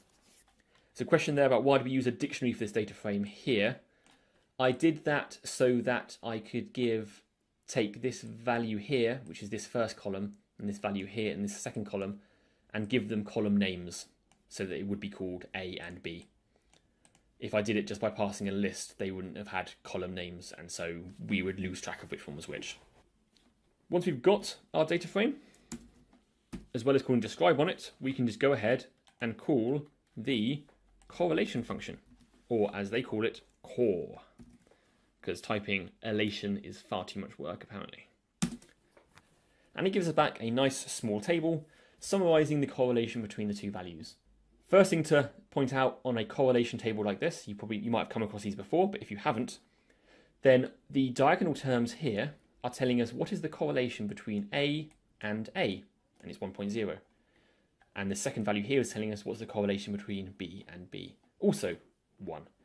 We'd always expect the diagonal terms to be exactly 1 because each data set is always perfectly correlated with itself. It is the off-diagonal terms which are the more interesting ones. In this case, they are also still 1.0 because A is perfectly correlated with B, and inversely, B is perfectly correlated with A. Each side of this matrix here is often the exact copy of the other triangle, so the top right is always the same as the bottom left. So have a go at that yourself, run those commands, make sure it's working, then try tweaking your A and B up here so you get a pair of data which are inversely correlated with each other. So they've got negative correlation such that you end up with -1 on your off-diagonal terms. Okay, great. Abada posted in saying that you just multiplied that by -2. That's exactly the right idea. So, as I was saying, positive correlation is if one goes up, the other one goes up. Negative correlation is if one goes up, the other one goes down. So if we make that to be going down each time as A is increasing, B is decreasing, when we look at the correlation, we get -1 on the off diagonals. To get anything which isn't exactly -1 or 1, we'd have to add in some more interesting variants to our data, which require some random functions or just manually doing it. So instead of doing that by hand, let's have a look at some real data and see what we can learn about it. And also how we can do correlations between more than just one column and another column in a boring made-up data set. So again, we're going to have a look at scikit-learn's datasets area. This is where we got the diabetes dataset from before, but this time we are going to import the fetch California housing dataset, and we are going to save that as housing data equals that. So we're just grabbing the data there. I'm then going to put that housing data into a data frame so that it gets presented in a slightly nicer looking way. Data frame housing data dot data as the data in the table itself, and housing data dot columns as the column names are the feature names of that data set. I'm going to call that housing and I'm going to print out the first few rows of it so we can see what it looks like. So what we have here is a table of data. We have 1, 2, 3, 4, 5, 6, 7, 8 features. The target column is loaded separately, so these are all X. This is basically a big table of our X data. We've got 8 columns and we've got some number of rows. We'll have a look in a little bit and see how many rows there are probably. The meaning of these columns are each row is a census block in America. So it's 100, few hundred people or something like that. So it's some number of houses, but a small enough number that the variation within that little block should be quite small. And we're finding out for each of those blocks what the median income of the people who live there is, the average age of houses, average number of rooms, average number of bedrooms, the population of that area, so 300 people, 400 people, that kind of thing, average number of people per residence, and also where that census block is, so we have a bit of context for that stuff. So before, when we did the correlation function, we took our data frame and we plotted the core function for it, we called the core function for it, and that gave us back for each column the correlation with every other column. With only 2 columns, that's pretty boring, but the exact same syntax works no matter how many columns you have. So if we do housing.core here, it's going to think a little bit harder about it, but it should only take a fraction of a second. And it gives us back a table of data. This table has 8 columns and 8 rows. Again, the diagonal terms are all 1.0 because the age of a house is always correlated with the age of the same house. So we get 1 on all the diagonals, on this main diagonal, sorry. Again, notice that the 2 different halves of the matrix are exact copies of each other. So this value here, minus 0.11, is the same as this value here, minus 0.11. So you can often get away with just looking at one half of the table. Because we've now got this as a real Pandas data frame, we can drill down and find out more information about what's going on. So we can, let's actually call this core. And refer to that variable. So we can ask for the median income column. That's going to give us back that one column. Oh, I didn't run that cell. There we go. That gives us back that one column. And then from that column, we can extract out a row like average rooms. So this is going to tell us what is the correlation between the median income and the average rooms in this particular data set. And it gives us a slight positive correlation. So it's telling us that on average, as the income increases, so does the number of rooms, but it's not a solid increase. There's a fair bit of variance to it. So have a go running that code yourself, get that loaded in. And what I want you to do is to have a look at this table of data and see if you can pick out by eye what the most negative and the most positive correlations are in that table. See if you can do it by eye. If you want to, you can have a go at writing some code to do it. It's perfectly possible. But doing it by eye is the first step in that process to get a sense of how this stuff works. So I'll just give you a minute or so to look at that by eye. If you want to have a go at the code, feel free to do it now or later on. And then we'll have a little discussion about what we're seeing here. Could anyone tell me what they think is the strongest negative correlation? Okay, great. And what is the strongest positive correlation? Yeah, rooms to bedrooms is a strong correlation between there in the positive direction. Now that positive correlation makes a lot of sense. We'd expect that if houses have got more bedrooms, they therefore got more rooms and vice versa. However, that process probably wasn't painless. Scanning through a table by eye, going up and down these columns one by one is hard work. You have to peer into it and try and look at the numbers, remember what the biggest or smallest number you've seen is, and so on. And so, as you all know, plotting large amounts of data as a table isn't the right way to do it. We want to visualize it in some way and make it easy for our eyes to see. So we are going to plot this same set of data here, but in a visual way. So let's have a look at how we do that. I'm going to use a package called Seaborn, which is a plotting package which builds on Matplotlib but adds in a bit more functionality, slightly nicer API at times, but it adds in at least one default, easy to draw matrix plotting of correlation functions, which is going to be useful for what we want here. We're going to import it as SNS because that's convention. And we're going to do SNS dot heat map, and we just pass in that table. In order to make this look a bit nicer, we're also going to give it a color map so that 0 is a nice neutral white, strong numbers are going to be blue, and strong negative numbers are going to be red. So to make a diverging color map, we are also going to do SNS dot diverging palette. And this is one of the things that Seaborn provides, is nice, easy to use functions like diverging palette, where you specify where you want to start, where you want to end up, and that you want it to be used as a color map. And we pass that to our plotting function with cmap equals cmap. And when we plot this, we get our, actually I'm going to do 220 because it's a slightly nicer blue. There we go.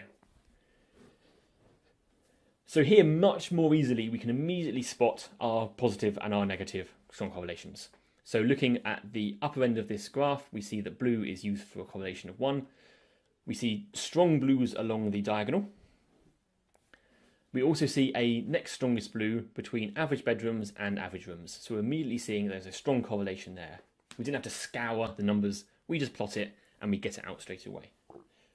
And so I would recommend the first thing you do with your data is grab it in, look at some of the summary statistics, have a look at the correlation between them. It's worth looking at the table, but don't spend too much time on it. It's a good idea to go as quickly to a plot as you can, because you're going to be able to spot interesting things much more quickly. This here is showing the linear correlation between the variables. So it's telling us that the linear relationship between average bedrooms and average rooms is, 0.32 we saw before, so it's relatively strong. But it isn't necessarily telling us the whole story. We saw before that linear correlation is only a part of how you can describe the relationship between data. It doesn't give us enough information to learn everything about it. So we want to be able to look at the relationship between these variables in a more nuanced way than reducing it down to a single number representing the linear correlation between the two variables. Linear correlation gives us a nice square rectangle on this plot, but we want to get some more information, more detailed information about what's going on. And so Pandas provides a function to help us do this, and it is called scatter matrix. So Pandas, which is how we've been loading our data, has got a plotting sub package, and from there we can import scatter matrix. You use scatter matrix. I'm going to assign it to a variable here because otherwise it's going to print a load of nonsense to the screen, with scatter underscore matrix, and we pass it housing. By default it's going to plot it quite small, and so I am going to pass in the fig size argument, which accepts for some reason in inches the size of the plot, and so let's make it 16 inches square because I know that's about right. This will take a minute to plot, so do be patient with it. It's plotting all of the data, but it will eventually get there. So have a go at doing that yourself, get that plot up, and then I'm going to talk through how you read this plot because it's not always immediately obvious.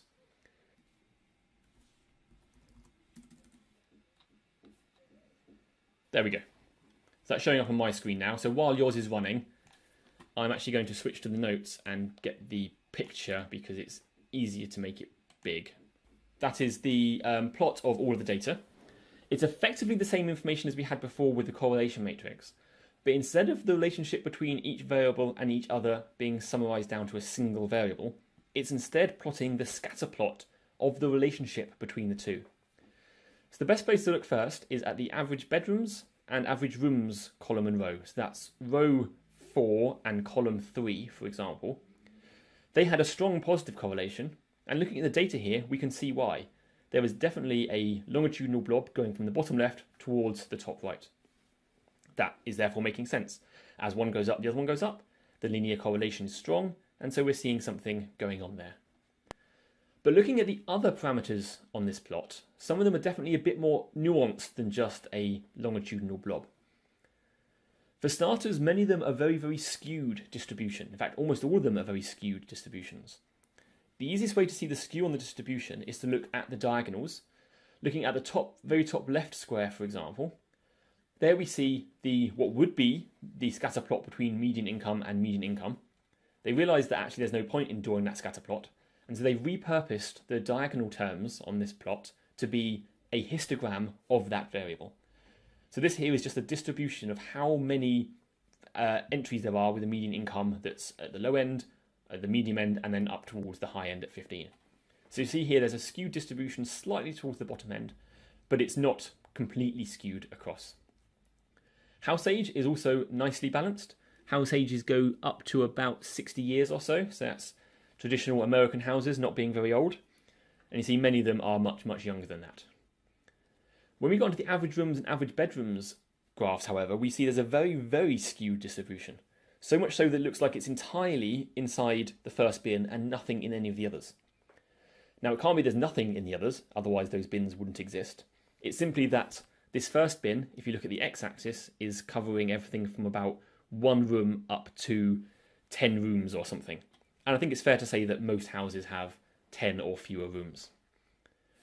These larger entries up here, of which there are many fewer, will be mansions or tower blocks or mistakes in the data, potentially. So those are very, very skewed distributions.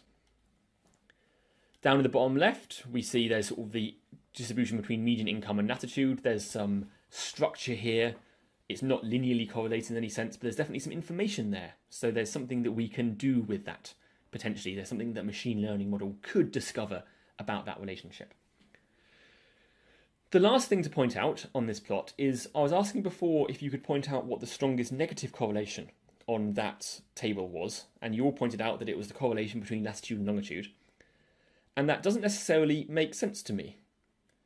Why would the latitude and longitude be correlated on a table like that, on a piece of data like this? We don't expect, if you think about a map of the UK, that as the latitude goes up, the longitude should go up, because most places are kind of square blobs. Most geographical entities are roundish. But yet here we were seeing a very, very strong negative correlation. And more interestingly, that is consistent with what we're seeing in our scatter plots here. We see a very strong negative slew of data going from the top left to the bottom right when we're looking at our scatter plots down there in the bottom right.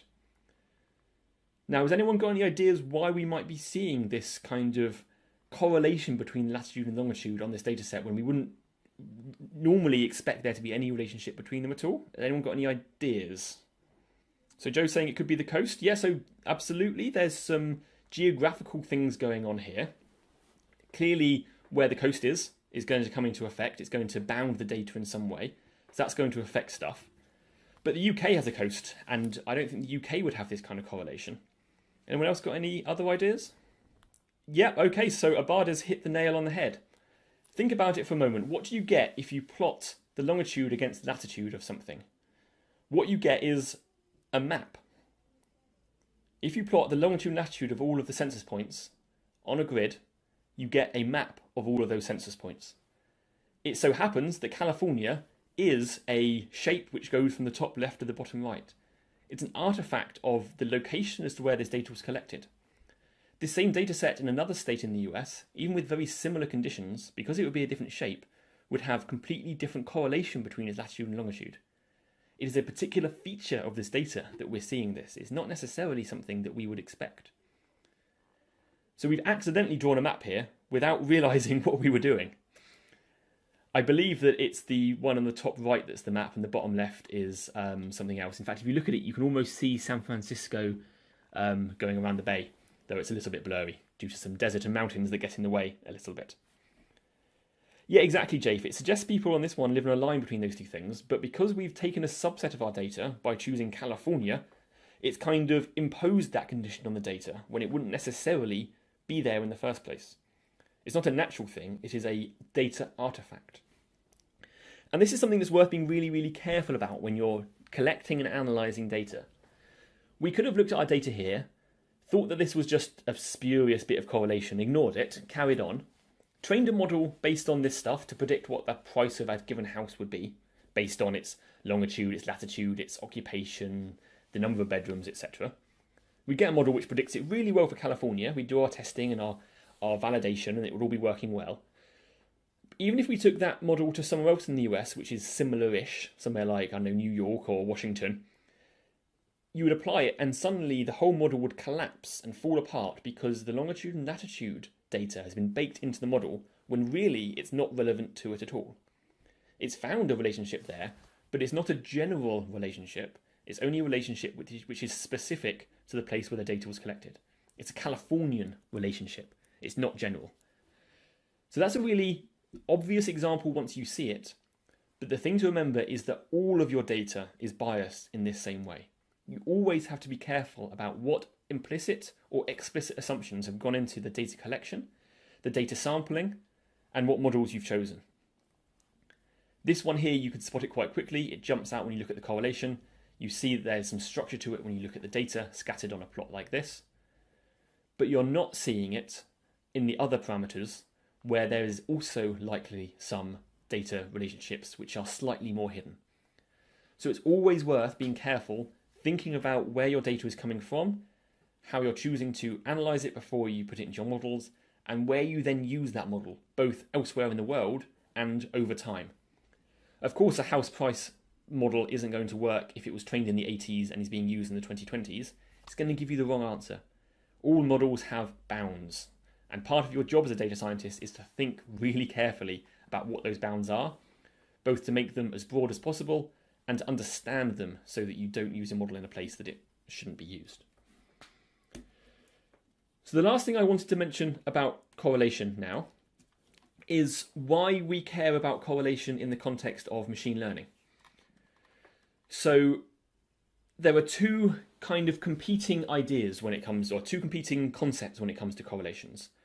The first is that between the features that go into your X, the things that you're training your model based on, for example here, average rooms and population, we don't want there to be a strong correlation between those two parameters. And this comes back to thinking about it in terms of information sharing. If we looked at average bedrooms and average rooms, they are strongly positively correlated. So we could train our model ignoring one of the two of them. So we just do it with average bedrooms and we'd get perhaps a good model coming out.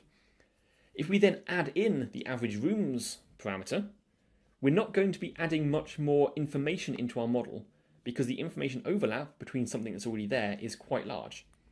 So we're adding in more data, we're adding in more processing time, but we're not adding in more information. And so that's going to make our model train slower, potentially behave worse, for very little benefit. So looking at the correlation between your variables and thinking about what variables you no longer need, that you can get rid of, or that aren't going to give you any useful information because maybe their skew is so much that they are all inside one bin and you're never going to be able to see anything, is a worthwhile exercise. There are techniques you can do to re-parameterize your features. There's things called dimensionality reduction algorithms. For example, principal component analysis can work out a new set of dimensions which don't have correlations between them, which are orthogonal to each other. And that's a kind of technique which you might want to apply to your data, and there's some information at the end of the course about where you can learn more about that. The other thing to think about with correlation is that while you don't want correlation between your various input values, you do want some kind of correlation or mutual information between a feature and your target. In fact, you need information overlap of some degree between what you're putting in and where you're trying to get to. Otherwise, there's no predictive power. If we were putting into this plot here the favourite colour of the people in each of those areas, that would have no correlation whatsoever with the price of the house. And so that would be a useless piece of information to put in. So looking at the correlation between your inputs and your output is worthwhile as well, because if they've got a strong correlation, then you're going to be able to get a lot of information out of it. And by strong correlation, I mean more than just a strong linear correlation. I mean a strong correlation in the broader sense of what kind of structure is there to the data. So between your features, you don't want correlation, but between your feature and your target, you often do want correlation. The next technique I wanted to cover was clustering. So if you remember near the beginning of the session, I was talking about the different kinds of machine learning. I was saying there was the supervised techniques, which have an X and a Y, and you're trying to find the relationship between X and Y.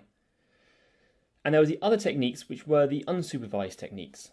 And these are tools where you show the algorithm your data, and it just tries to learn some kind of information from the data or extract some kind of internal data from it.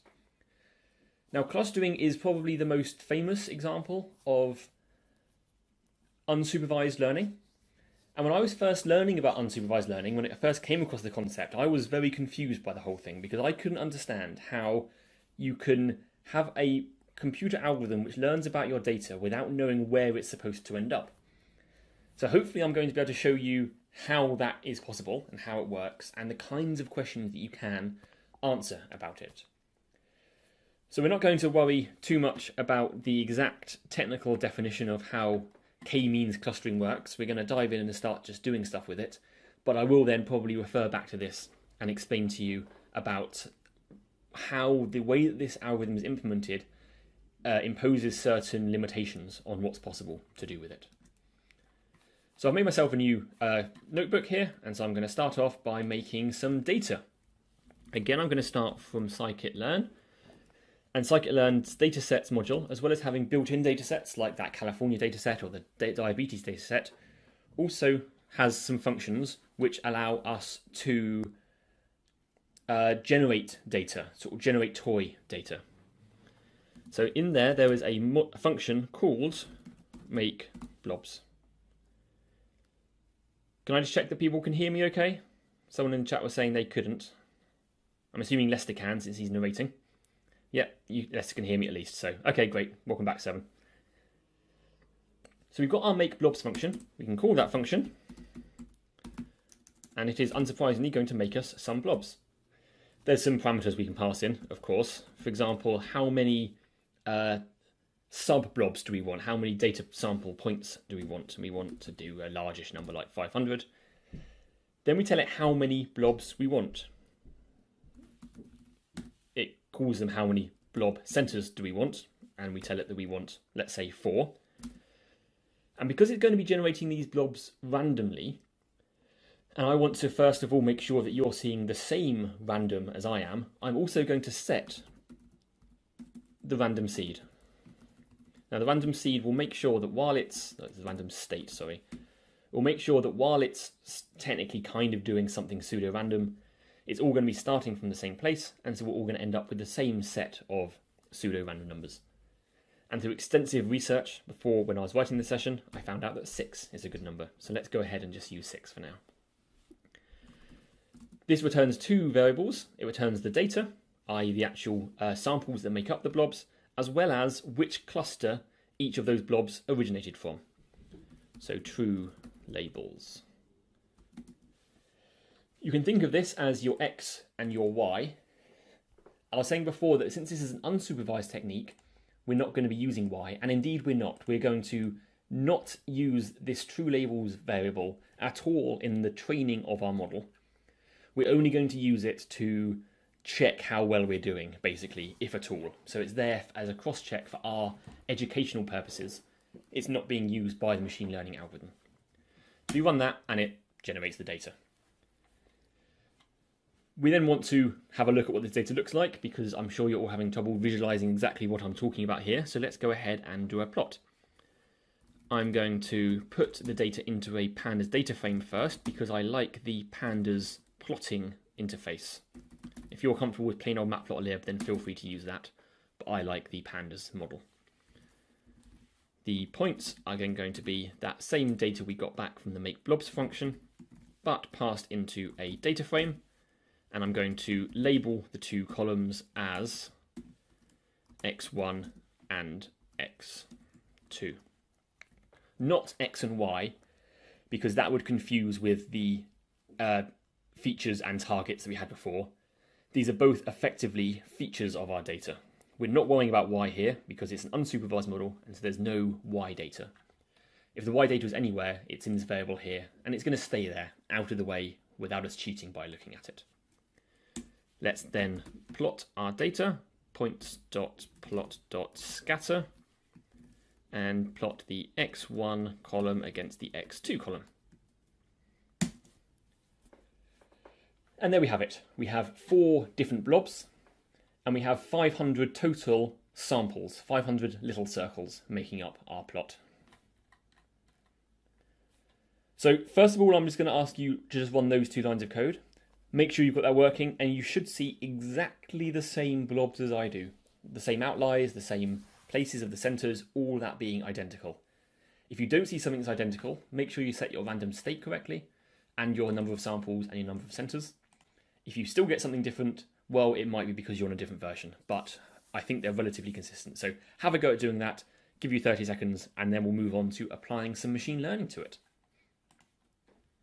So we have here our x1 and our x2. These are input features to our model, in the same way that the size of the garden and the number of bedrooms are input features of the model. You might find that if you plotted size of garden against number of bedrooms, you wouldn't just see a spattering of data, you might see localized clusters of data in your output. Clustering is often used with large census data. For example, when you're doing a census for each individual or for each household, you'll end up with hundreds of different features describing that household. As a way of reducing the amount of information you need to keep about them, you might take a few of those features and simplify them down into some categories. For example, this is often done to put people into socioeconomic categories, whether they're working class, middle class, upper class, or whatever the new titles for these things are. Based on various features about the household to do with income and education and where in the country they live and so on, you might be able to cluster those features, find subsets of people which largely fall into one of a number of categories, and at that point you can effectively throw away those multiple features and replace them with one categorical feature, which is just which cluster are they part of, which can simplify analysis and also simplify human understanding of what's going on, because it allows you to take a whole bunch of features and put them into buckets and give them names, and that's useful for humans to understand what's happening. In order to analyze our data, let's go ahead and call the clustering algorithm. So again, from scikit-learn.cluster this time, not from linear model, but from cluster, we are going to import k-means. So k-means is a particular kind of clustering algorithm. It's called k-means because when you're deciding how you want to cluster your model, you decide in advance how many centers you want it to cluster it into. Another term for a cluster center is the cluster mean. And so if you want k means, you're saying you want k clusters, where k is a number between 0 and whatever. In our case here, we want to find 4 clusters, and so k is going to be 4. So we want to find 4 means. Same as before, we call our model like a function because it's a class we want to construct. There is a hyperparameter, which is the number of clusters. Deciding on how many clusters you want to use for your model is an art in itself. For example, when they were looking to try and work out how many different socioeconomic classes there are, and thinking in the last census we had, they changed the number and they reclassified them, they would effectively have tried a bunch of different number of clusters, seen which of those divisions worked best and gave them the best explainability, and then stuck with that. There's no absolute truth, except in the cases where it's been generated from something which has absolute truth, and we'll see an example of that a little bit later. In this case here, we generated this with 4 clusters, and so when we plot it, we also see there are 4 clusters, so of course k will be 4. We are then immediately going to call the fit function on it and pass in our points table. That is this table here, which is a data frame with 2 columns, x1 and x2, and 500 samples. I'm going to assign that to a variable. When I call this, it goes away, it does the algorithm, it's done the machine learning on those 500 points, and it's now put them all into categories. Have a go at running yourself that now, make sure you get that successfully running, and then we'll look about how we can extract the data from the model. Alistair's asking, can you get an algorithm to decide how many clusters there are? There are some techniques. I've never been very convinced by any of them. There's one where you look at effectively how good the fit is divided by the number of clusters, and you look at that for a different number of clusters, and you find the point at which that curve kinks most sharply. It's called, I think, the elbow finding technique, because when you plot the graph, it has a sort of an elbow shape, and you look for the point down in the bottom left where you've got fewer clusters but also fewer levels of uncertainty. If you actually try doing this, you'll find that there's never a single clear point at which you can say there are this many clusters. And so really, I would primarily say let the number of clusters be informed by both your data and by the underlying model which you think that you're representing, and also by what data you're looking to extract. It often comes from starting at the point of, I want to divide my data into this many blobs, or I've looked at my data and I've seen it's probably this many. Beyond that, you can fiddle, and you might find that, oh, there's 10 or 11 or 12. And as you're changing those number of clusters, it could massively vary whether a certain sample goes into one cluster or another. And so you need to think about, what does that mean for your data? There's no magical way of doing it. There are tools that can help, but there's no magical solution. Once you've got your algorithm run, you've got your k-means object, which is containing the result of the fit. Let's go and see what we can see about what's inside it. So, k-means is the name of our object. Dot cluster underscore centers, spelt the American way, with an underscore at the end. Again, the underscore at the end is telling us that this is a computed parameter by the model. If we look at what that gives us back, it gives us back a NumPy array. I like to convert all of my NumPy arrays into Pandas DataFrames because it prints them out more nicely. So let's make a data frame out of that and call the columns, because I know what the columns are called because they're the same columns we started with, are x1 and x2.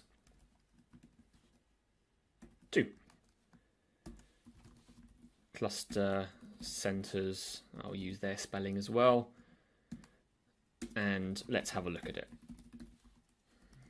Oh, I've missed a bracket off the end. There we go, same data. If I array these so we can see them both on the screen at the same time, we look at cluster 0, it's saying that its x1 is at 6.5-ish, x1 is at 6.5. That's looking like it's lining up with one of the right-hand two clusters. Its x2 value is at -9, which if you look at the x2 axis is showing that that is pointing at the center of the bottommost cluster.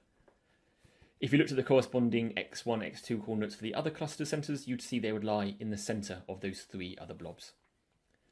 Of course, doing that by hand, by looking at it visually, is no fun, so let's use the computer to do our job for us. We want to do the same thing we did before, points.plot.scatter x1 against x2. We're going to assign that to a variable, and then we are going to cluster centers.plot.scatter x1 against x2. So we're plotting the data points against each other, and we're plotting the data centers against each other. I'm going to tell it that we want to plot on the same axis. I'm going to say I want the color to be red for the cluster centers. I want the size to be a little bit bigger. These are all parameters I've worked out earlier because I prepared.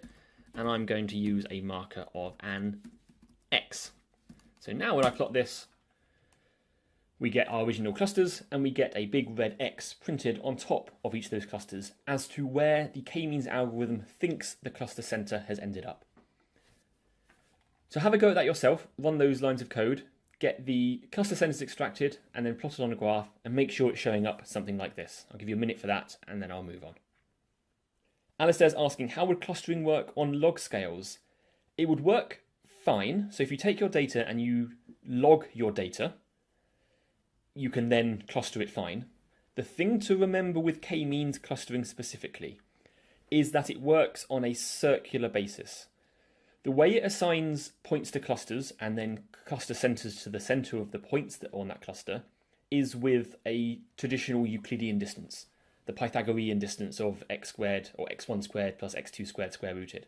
And so it's implicitly working in a circle around the cluster center to find the points which are nearest to it. If your data has been logged and so it's skewed it in various ways, it may no longer be circular-ish data.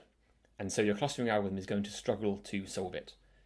I've got some examples in a little bit of types of data where k-means fails and other clustering algorithms succeed. So we'll have a look at those in a little while and see the pros and cons of various algorithms and how you can go about solving it. And log scales come into play in that same kind of idea to do with transformations of your data. Yes, so I would try and make it so that the actual numerical parameters that are associated with each feature appear linear. So if my data was distributed exponentially, I would log my data so that the new parameter is effectively a linear scale of the exponent, so that my data now appears linear, even though the original data parameter was exponential. So by logging it, I've linearized it a bit more, made it more circular, made it more regular, so that clustering is going to work better on it. So we plotted the graph here by finding the, where has it gone? The k-means.clusterCenters underscore parameter, which has given us 4 pieces of information because we set k to be 4. There is one other piece of information that the k-means clustering algorithm has provided for us, and that is k-means.labels. So you remember right at the beginning, if I scroll up, we extracted out our true labels. That was a number 0, 1, 2 or 3 for each of the sample points as to which cluster they were generated from. What the k-means algorithm has done is that when looking at this data without knowing what true labels is, it has, during its process, assigned each sample to a particular cluster, and it's remembered which cluster it's in. Obviously, throughout the algorithm doing its work, the label associated with each sample point is going to change as it's iterating towards a solution. But by the time it's finished, each sample will have a particular label. So we have a look at k-means.labels. We see it's a big old array, where it's saying that the first sample is in cluster 3, whatever that means. Second sample is in cluster 0, whatever that means, etc., etc. Now these are effectively random cluster numbers. There's no reason to assume that the clusters are ordered from top left to bottom right. In fact, we saw before that cluster 0 was the bottommost cluster. But these numbers here do relate to our cluster numbers in our table here. So we can relate these two things together. But what we can do with that is we can use this to plot something. So let's again plot our points as a scatter plot, x1 against x2.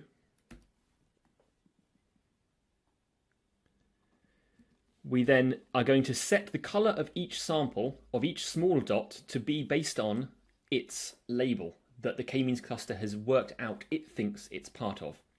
And so we do that by setting the colour to be equal to k-means.labels. That works because matplotlib by default has a colour map which has a colour associated with each integer value. And so it's going to colour each of these based after whatever colour it thinks is colour 0, colour 1, colour 2 and colour 3. In fact, we can tell it which set of colours we want it to use by using color map, and let's use dark 2, and let's not print a colour bar because we don't need to see one, because we know what our different colours mean. And so now when we plot this, this is telling us which cluster the algorithm decided each point belongs to. And you can see that on the whole it seems like it's done a decent job. But there are clearly some points in here where there is potentially some ambiguity. First, my eye is drawn towards that yellow point, which is halfway between the grey and the yellowy-orange clusters in the middle there. To me, it looks like it's halfway in between. It's not going to be obvious which cluster it's falling into. It could be one, it could be the other. If we let the algorithm run for longer or for slightly less time, it might have ended up in a different cluster. Similarly for the green and orange points between the green and orange clusters, those 2 points are very close together, so you can easily believe that both of them could have ended up in one or both in the other, depending on how the iteration progressed. And as Alistair asks in the chat, how can you get k-means to infer probability distributions of which cluster each point belongs to? Not by default as it comes out. One technique you could do is, as the thing is iterating through, or once it's finished iterating, iterate it for a longer time, see if over that time period any points change from one cluster to another. And that's representing the clustering algorithm being unsure as to which cluster it belongs to. You could then look at how much time it spends in one cluster or another and assign to that some kind of frequentist probability as to which cluster it belongs to. But I don't know for sure whether that is necessarily statistically rigorous, but it would certainly give you a featureful idea of which points are the contentious ones. So what I'm going to ask you to do now is, as you've already been doing, follow through and do these copy the code examples that I've been doing. But if we have a look on the course notes, the first set of exercises on here, just after that clustering section, first of all have a go at running that through again, but try changing the random state of the original blob generation. You have to rerun the random state and then rerun all of the cells afterwards. See how that affects both the original distribution. See what happens in the situations where you end up with blobs overlapping, how well the clustering algorithm is able to distinguish the two of them. Make sure you understand about what's going on there, and if you have any questions, do please ask in the chat. Once you've had a little play with that, move on to exercise 2, where we're going to load in this iris dataset, which is from the scikit-learn datasets library. There's an iris function. You can load the data there into a data frame by copying this code here. So once you've got this iris thing, and then have a go at doing the clustering on this iris dataset. I do note this iris dataset has 4 features. I cheated a bit here with our x1 and x2 because it's easy to plot x1 against x2 on a 2D plot. Since the iris dataset has got 4 features, you'll have to think a bit hard about how you plot it. And as a trick, I'll remind you that you can use the scatter plot stuff we did for the correlation section on the page before, scatter matrix I think it was called. And if you get to it or you want to have a go, there's also an optional third exercise at which you can start looking at the inertia of these objects. I'll go through the answer to the exercise afterwards to explain what's going on, and exercise 3 comes on a little bit to the question about knowing how many clusters you should use and the techniques which I don't think are always that useful. Have a go with those, spend a few minutes on them, and let me know in the chat if you have any questions. So Serban's got a question there and says, when 2 blobs are very close, it separates them linearly. So let's have a look at what's going on there. So let's do random state. There we go. So when we look at the centers that come out of this. Oh, I need to rerun the algorithm. We see that it's put the 2 centers in the middle of what are probably the 2 blobs at the top of that section there. If we look at how it's assigned the labels, however, we'll see that the line between them is very much a straight line. And so what's going on inside k-means is that it keeps track of where the centers are as it iterates through. They start randomly. It then looks for it looks at each sample and works out which cluster center is nearest to it. Based on all of the samples which are therefore nearest to a given cluster, they will become part of that cluster. It moves the cluster center to the average of all the points in there and then iterates that process again. But because at the core of that, it's looking to see which cluster is nearest to a given data point, you end up with very, very straight lines of separation between cluster centers. This is very similar to a thing called Voronoi tessellation, which is a really interesting way of dividing up a plane based on random centers. You get a very similar thing happening here with k-means. And so even though our metric is circular, in that it's circularly isometric, you end up getting straight lines separating your clusters because along that line, it is equidistant from one center and the other. And that's why you get a nice sharp straight line between the purple and the brown clusters down here, for example. That's maybe a better example. These 2 clusters are very close together. It's not obvious to me at all how it should be able to distinguish those into 2 clusters. It's probably just put 2 there because there are more data points in that top left cluster.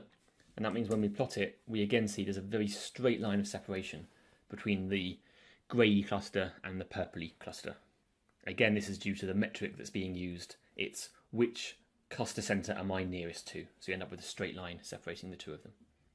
Let's have a look at the iris dataset next then. So this was exercise 2. So let's start by going from scikit-learn.datasets import load iris. And then I'm going to copy the line that I gave you, which is loading that into a data frame. And let's have a look. So here we have a table. It has 150 samples and it has 4 features. Based on those 4 features, we want to be able to work out what the species of this is. So we know in advance, and in fact we can find out by running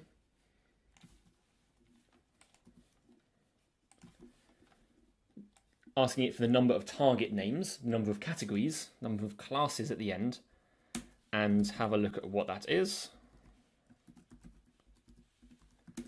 And there are 3, so there's 3 different species here. And we want to use these 4 features to group each sample into one of 3 clusters. Once we know where the cluster centers are, we can then bring along new fresh data from the wild and work out which cluster center it's nearest to, and therefore make an estimate as to which iris species this flower we've just found in our garden is, for example. So we are going to call our k-means function again, and we are going to pass in n clusters equals number of iris species. So this is a situation where we've worked out in advance how many clusters we should have because we know how many species we've measured our data from. And as long as any new data we put in belongs to one of those 3 species, this is going to work well. Then we fit it by passing in the iris table of data. I'm going to assign that to, again, I'm going to call it k-means because I'm unimaginative. That's now done the algorithm. It's worked out how these things are related to each other. That means we can now plot the scatter matrix. Because we've got multidimensional data, it's good to have something which can represent that multidimensional data. I'm going to plot our iris. I'm going to set the fig size to be, again, 16 by 16 to make it nice and large. And I'm going to set the color based on the calculated labels from the algorithm.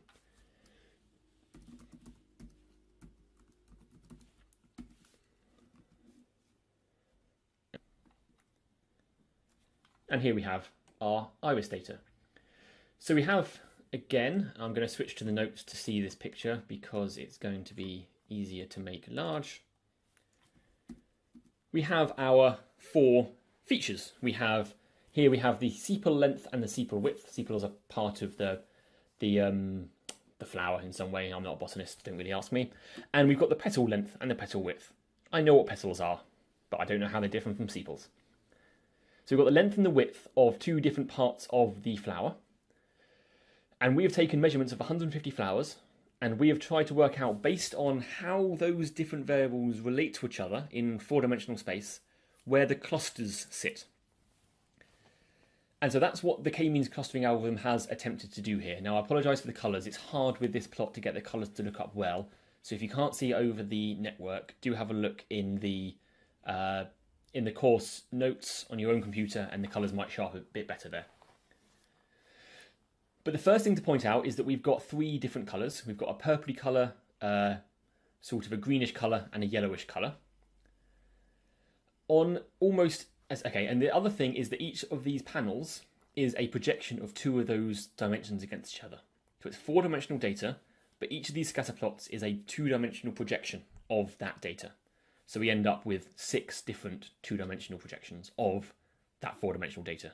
It's a little bit hard to think about multidimensional data. This is pretty much the best we can do. Looking at the purplish sample, we see that in almost all of the projections, that is well separated from the other cluster. So it's not surprising that k-means is able to easily pull apart that and draw a nice clear line separating it from the others. Now remember, when we were in 2 dimensions, we had a 2-dimensional, a 2-parameter line separating them. You can parameterize it with 2 variables, gradient and y-intercept effectively. Because we're here in 4 dimensions, we effectively have a 4-dimensional line separating each of our clusters. hard to visualize, but imagine in 3 dimensions, you would have spheres around each cluster.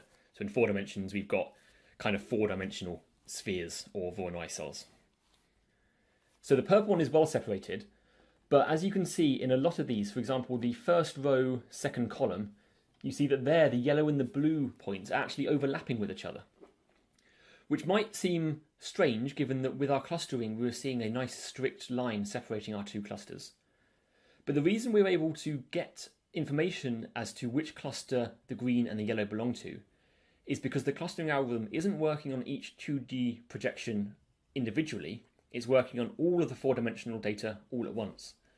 And so it's managed to find a 4-dimensional line separating the yellow and the green, such that when you project it down, that projection line is kind of going up and down, but also slightly into the screen. And so it's separating the yellow and the green kind of above each other, if you think about if there were a 3rd dimension. And so even though in each of those projections there's not necessarily a clear separation, once you take into account all of the 6 projections, it starts being a much, much better way of separating your data. Also note that on the whole, thinking back to our correlation chapter, there isn't, in our correlation chapter we were saying that we wanted there to not be correlation between each of our features. We didn't want, for example, if we were doing a supervised model here, petal width and petal length to be correlated with each other. Now in clustering datasets, it's a different story.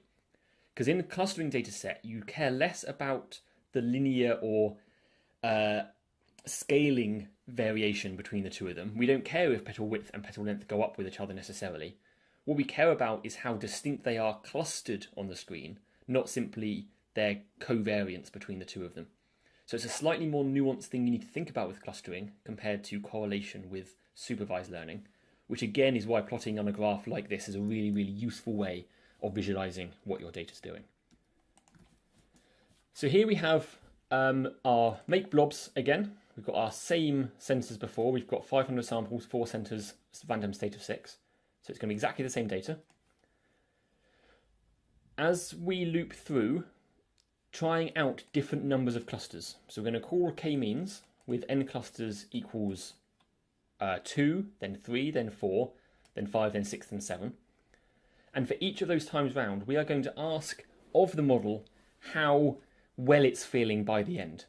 And the way you do that in scikit-learn is ask for the .inertia parameter. Now the inertia parameter basically relates to, by the time the algorithm has finished its job, how much were the points still jumping around? How much were the cluster centers still varying? i.e. how much inertia did they still have by the time it called it quits and said, I've finished clustering. So low inertias are good because that means that by the time the algorithm's finished, all the cluster centers had settled. A high inertia means that while the algorithm was running, those centers were jumping around a lot, and so it still hadn't found a good solution. So we want low inertias. We then take the inertia values for each of those numbers of clusters, and we plot a graph of one against the other. And this is getting to that elbow plot thing I was alluding to earlier. Number of clusters on the x-axis, so 2, 3, 4, 5, 6, 7 clusters. The inertia is, I don't know what units it's in, but lower numbers are a better fit. And so you see by the time you've got to 7 clusters, it's managed to settle down quite well and work out where everything should be. However, we know there's 4 clusters, so we look at the value for 4 and we see, well, 4 got quite low as well. So the idea with these plots is you're supposed to be able to look sort of bottom left, see where it elbows and choose that as your number of clusters. But I've never ever been able to look at one of these plots and spot an obvious elbow. I wouldn't be able to pick between 3 and 4 on this unless I spent a lot more time doing this. So it's not always, to me, the most useful technique to decide how many clusters you should use. A more useful technique is to think about your data and think about the question you're asking, and see if that's going to give you useful information at the end of the day. That said, plotting an inertia curve over a couple of numbers of clusters is often a nice thing to do in case you spot any particularly interesting features. As I was alluding to before, and Al was asking when he was saying about logging your data and so on, there are limits to what k-means clustering can do. We saw, for example, that when you've got 2 blobs that are very close together, it's going to struggle to identify which cluster the points belong to. That somewhat is a fundamental restriction on what you can possibly expect a computer to guess from your data, but you can somewhat use some models if you know how the data is being generated to work out how you should cluster your data. So there are more advanced techniques you could apply. So k-means, which the clustering algorithm we're using here, is good because it's simple, fast, and easy to implement, but it famously has problems with clusters which are elongated. And so I'm going to switch now to a picture which is in the notes, so feel free to look at it there, which I've stolen from the scikit-learn documentation. So what we have here is a column for each different clustering algorithm. These are all fundamentally doing the same thing, just with different implementations. And each row here is a particular example of potentially tricky data, although I guess that row 5 is supposedly easy data. The k-means algorithm we've been using is that very first column there. So if you look at row 5, you see it's done the job just fine, like we saw. But looking at row 4, where we've got these elongated blobs, this is somewhere where k-means famously struggles.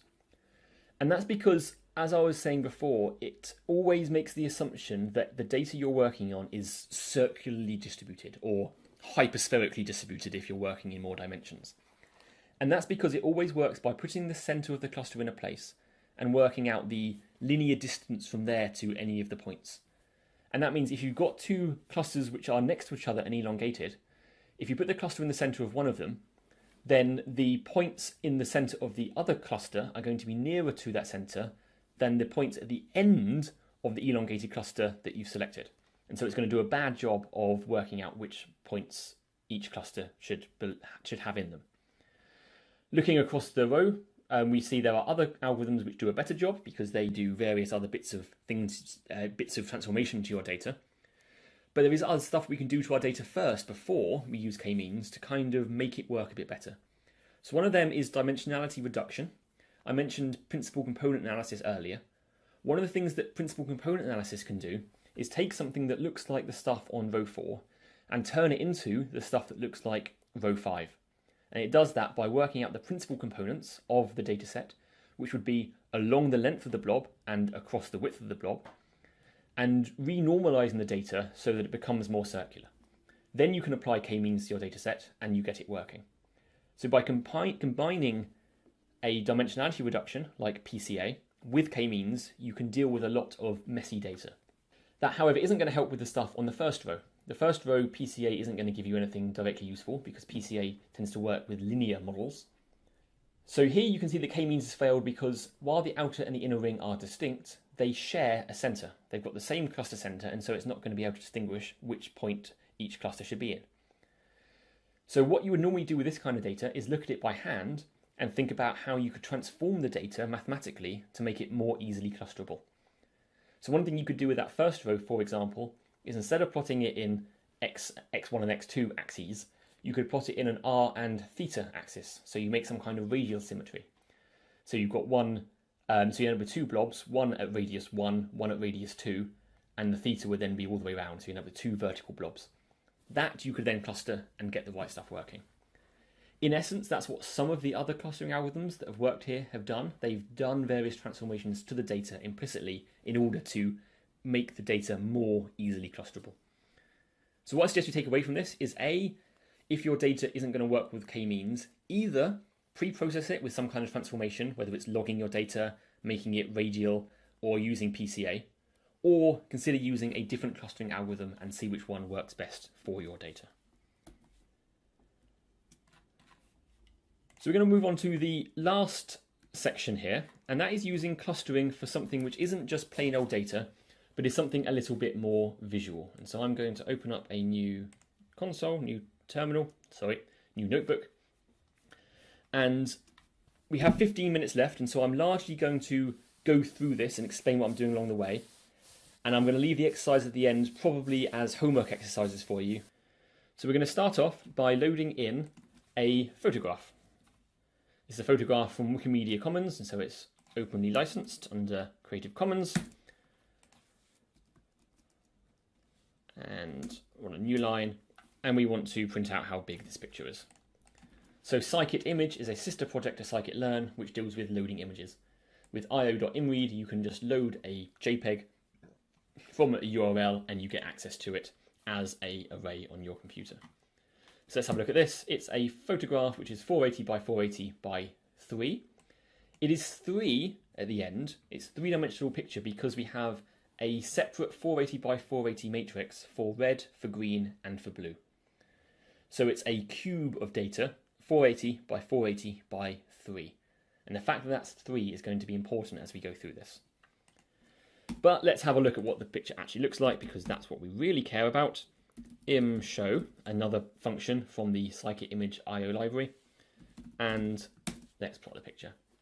And we get a rather nice picture of a swallow-tailed bee-eater bird. Again, I'm not an ornithologist, so I don't know any more about it than that, though I guess they probably eat bees. By default, the data in these images is ranging from, each value in the matrix is varying from 0 to 255. It's conventional to normally transform your data so that it goes between 0 and 1. Many machine learning algorithms just work a little bit nicer like that. You get normalized data, things end up just working a little bit better. So let's go ahead and scale our image by taking our data, loading it into an array. Oh, I need to import NumPy.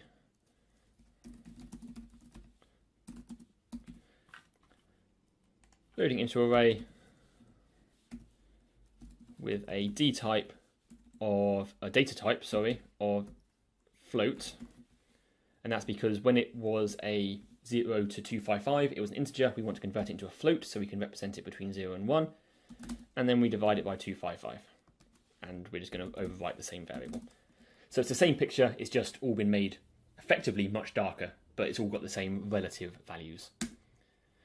We then want to extract out the shape of our photo, because later on we're going to be changing the shape and we want to be able to reform the shape.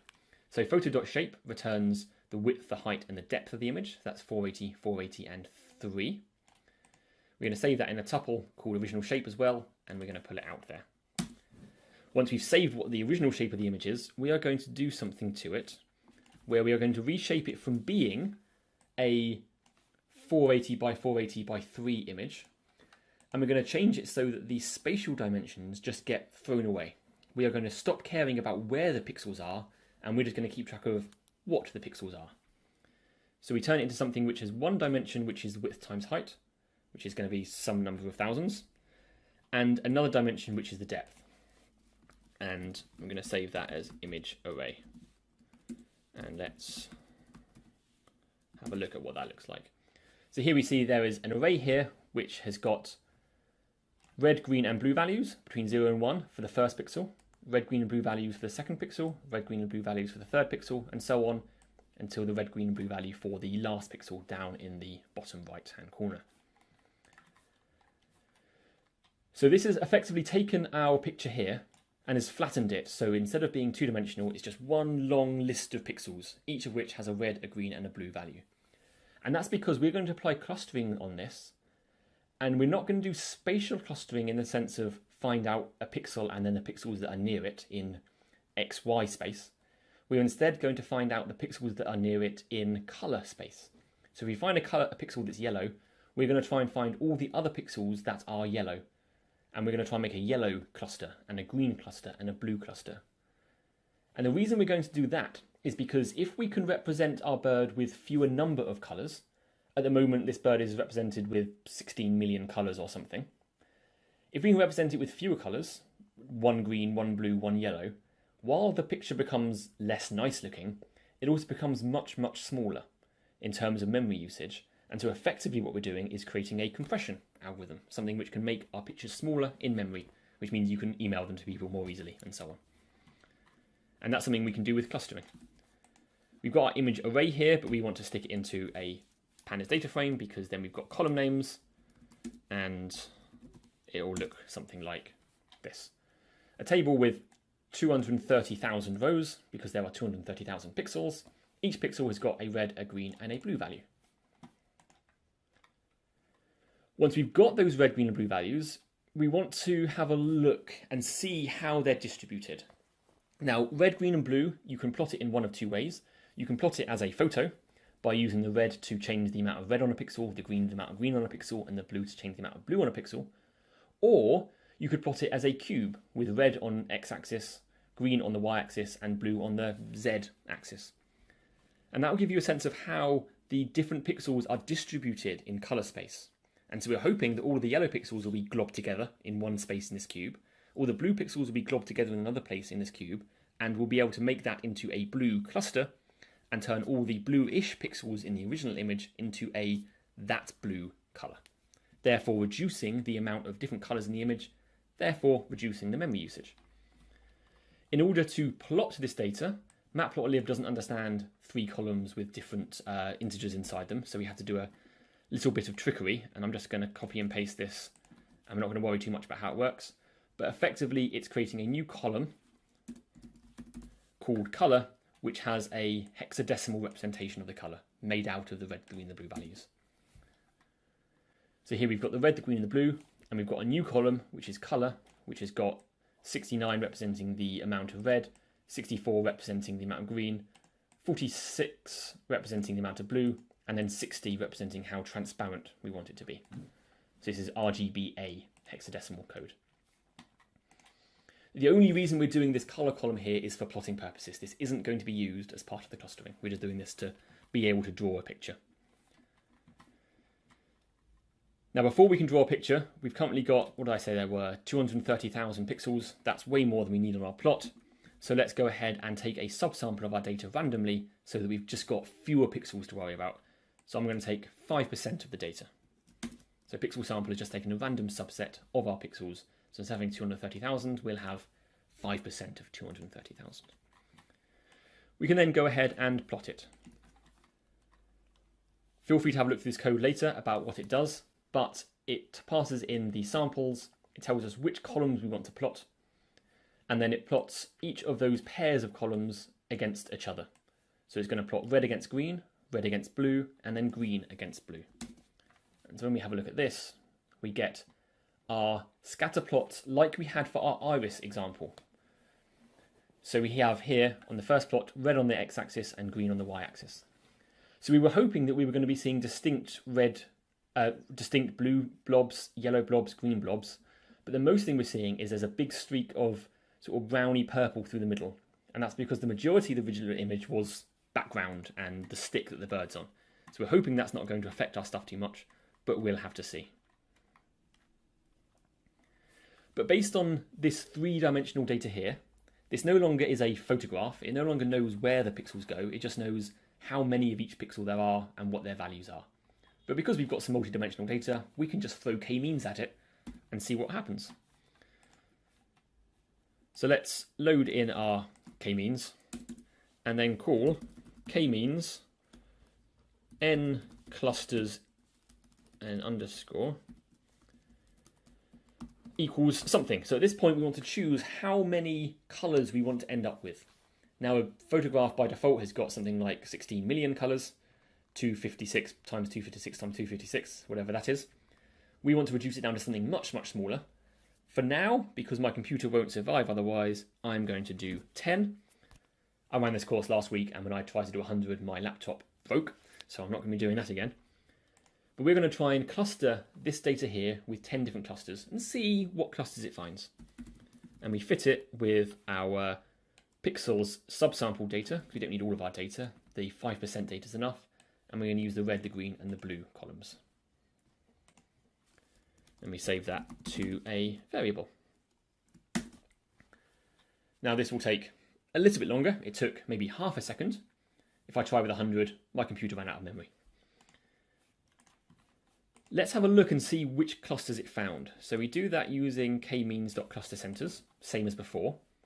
This is going to be a 3-column data set, which is going to be the red, the green, and the blue center for cluster 1, the red, the green, the blue center for cluster 2, the red, the green, the blue center for cluster 3, etc. But let's do a graph of it, because otherwise we won't be able to see it. In show. I'm using matplotlib here to draw a graph of that data. So you see here, these are the cluster centers that it's managed to find.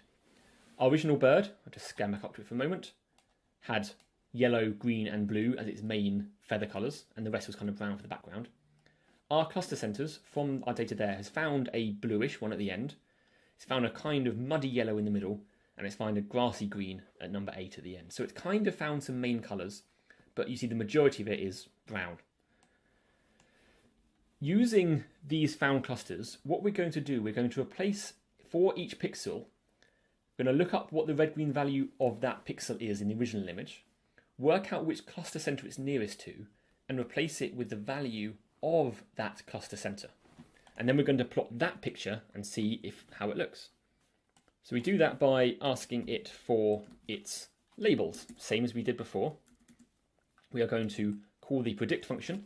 We're going to pass in all the pixels from our original image, and we're going to get back for each pixel in our original image the cluster center that the k-means algorithm reckons it's nearest to.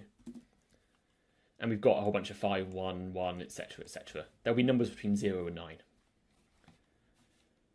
Once we've got that, we can go ahead and reshape it back to being square. So remember, our pixels was taken from being 480 by 480 by 3 to being some long list of numbers by 3. So we're going to put up our cluster centers back into the original shape and then have a look at what that looks like. So first we'll run reduced. And what I'm going to do is a plot of the original picture against our reduced picture. And you see here, it looks kind of ugly. But in terms of memory usage, this image is going to be thousands of times smaller to store on disk, and we're only using 10 different colors to do so.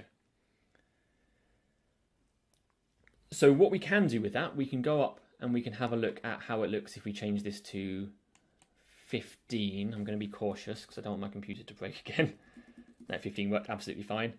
And we run this and we're going to see that that picture on the right should become a bit better looking. Some yellows have started appearing, which they weren't showing up properly before. So as we increase this, we'll slowly get better and better representation, but we're going to get there a long time before we ever get to 16 million. This is actually often used as an artistic tool to make nice looking pictures if you choose your spatial orientation correctly. With the remaining few minutes, I'm just going to show you very quickly another technique that you can do to make your representation look a bit better. I'm going to change this back to 10.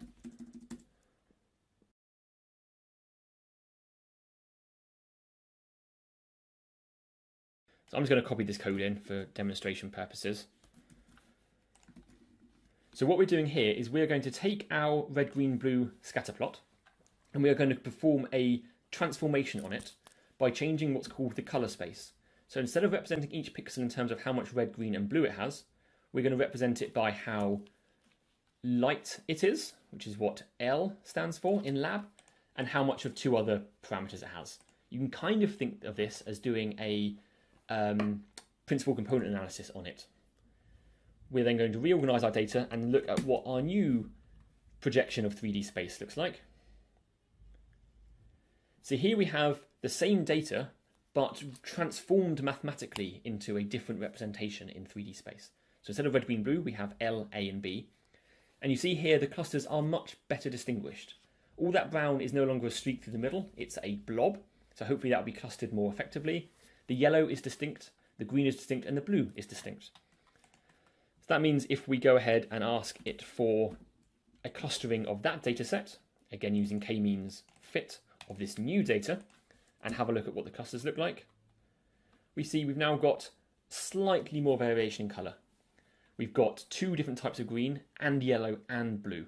Still got a lot of brown, but right now there's not a lot we can do about that.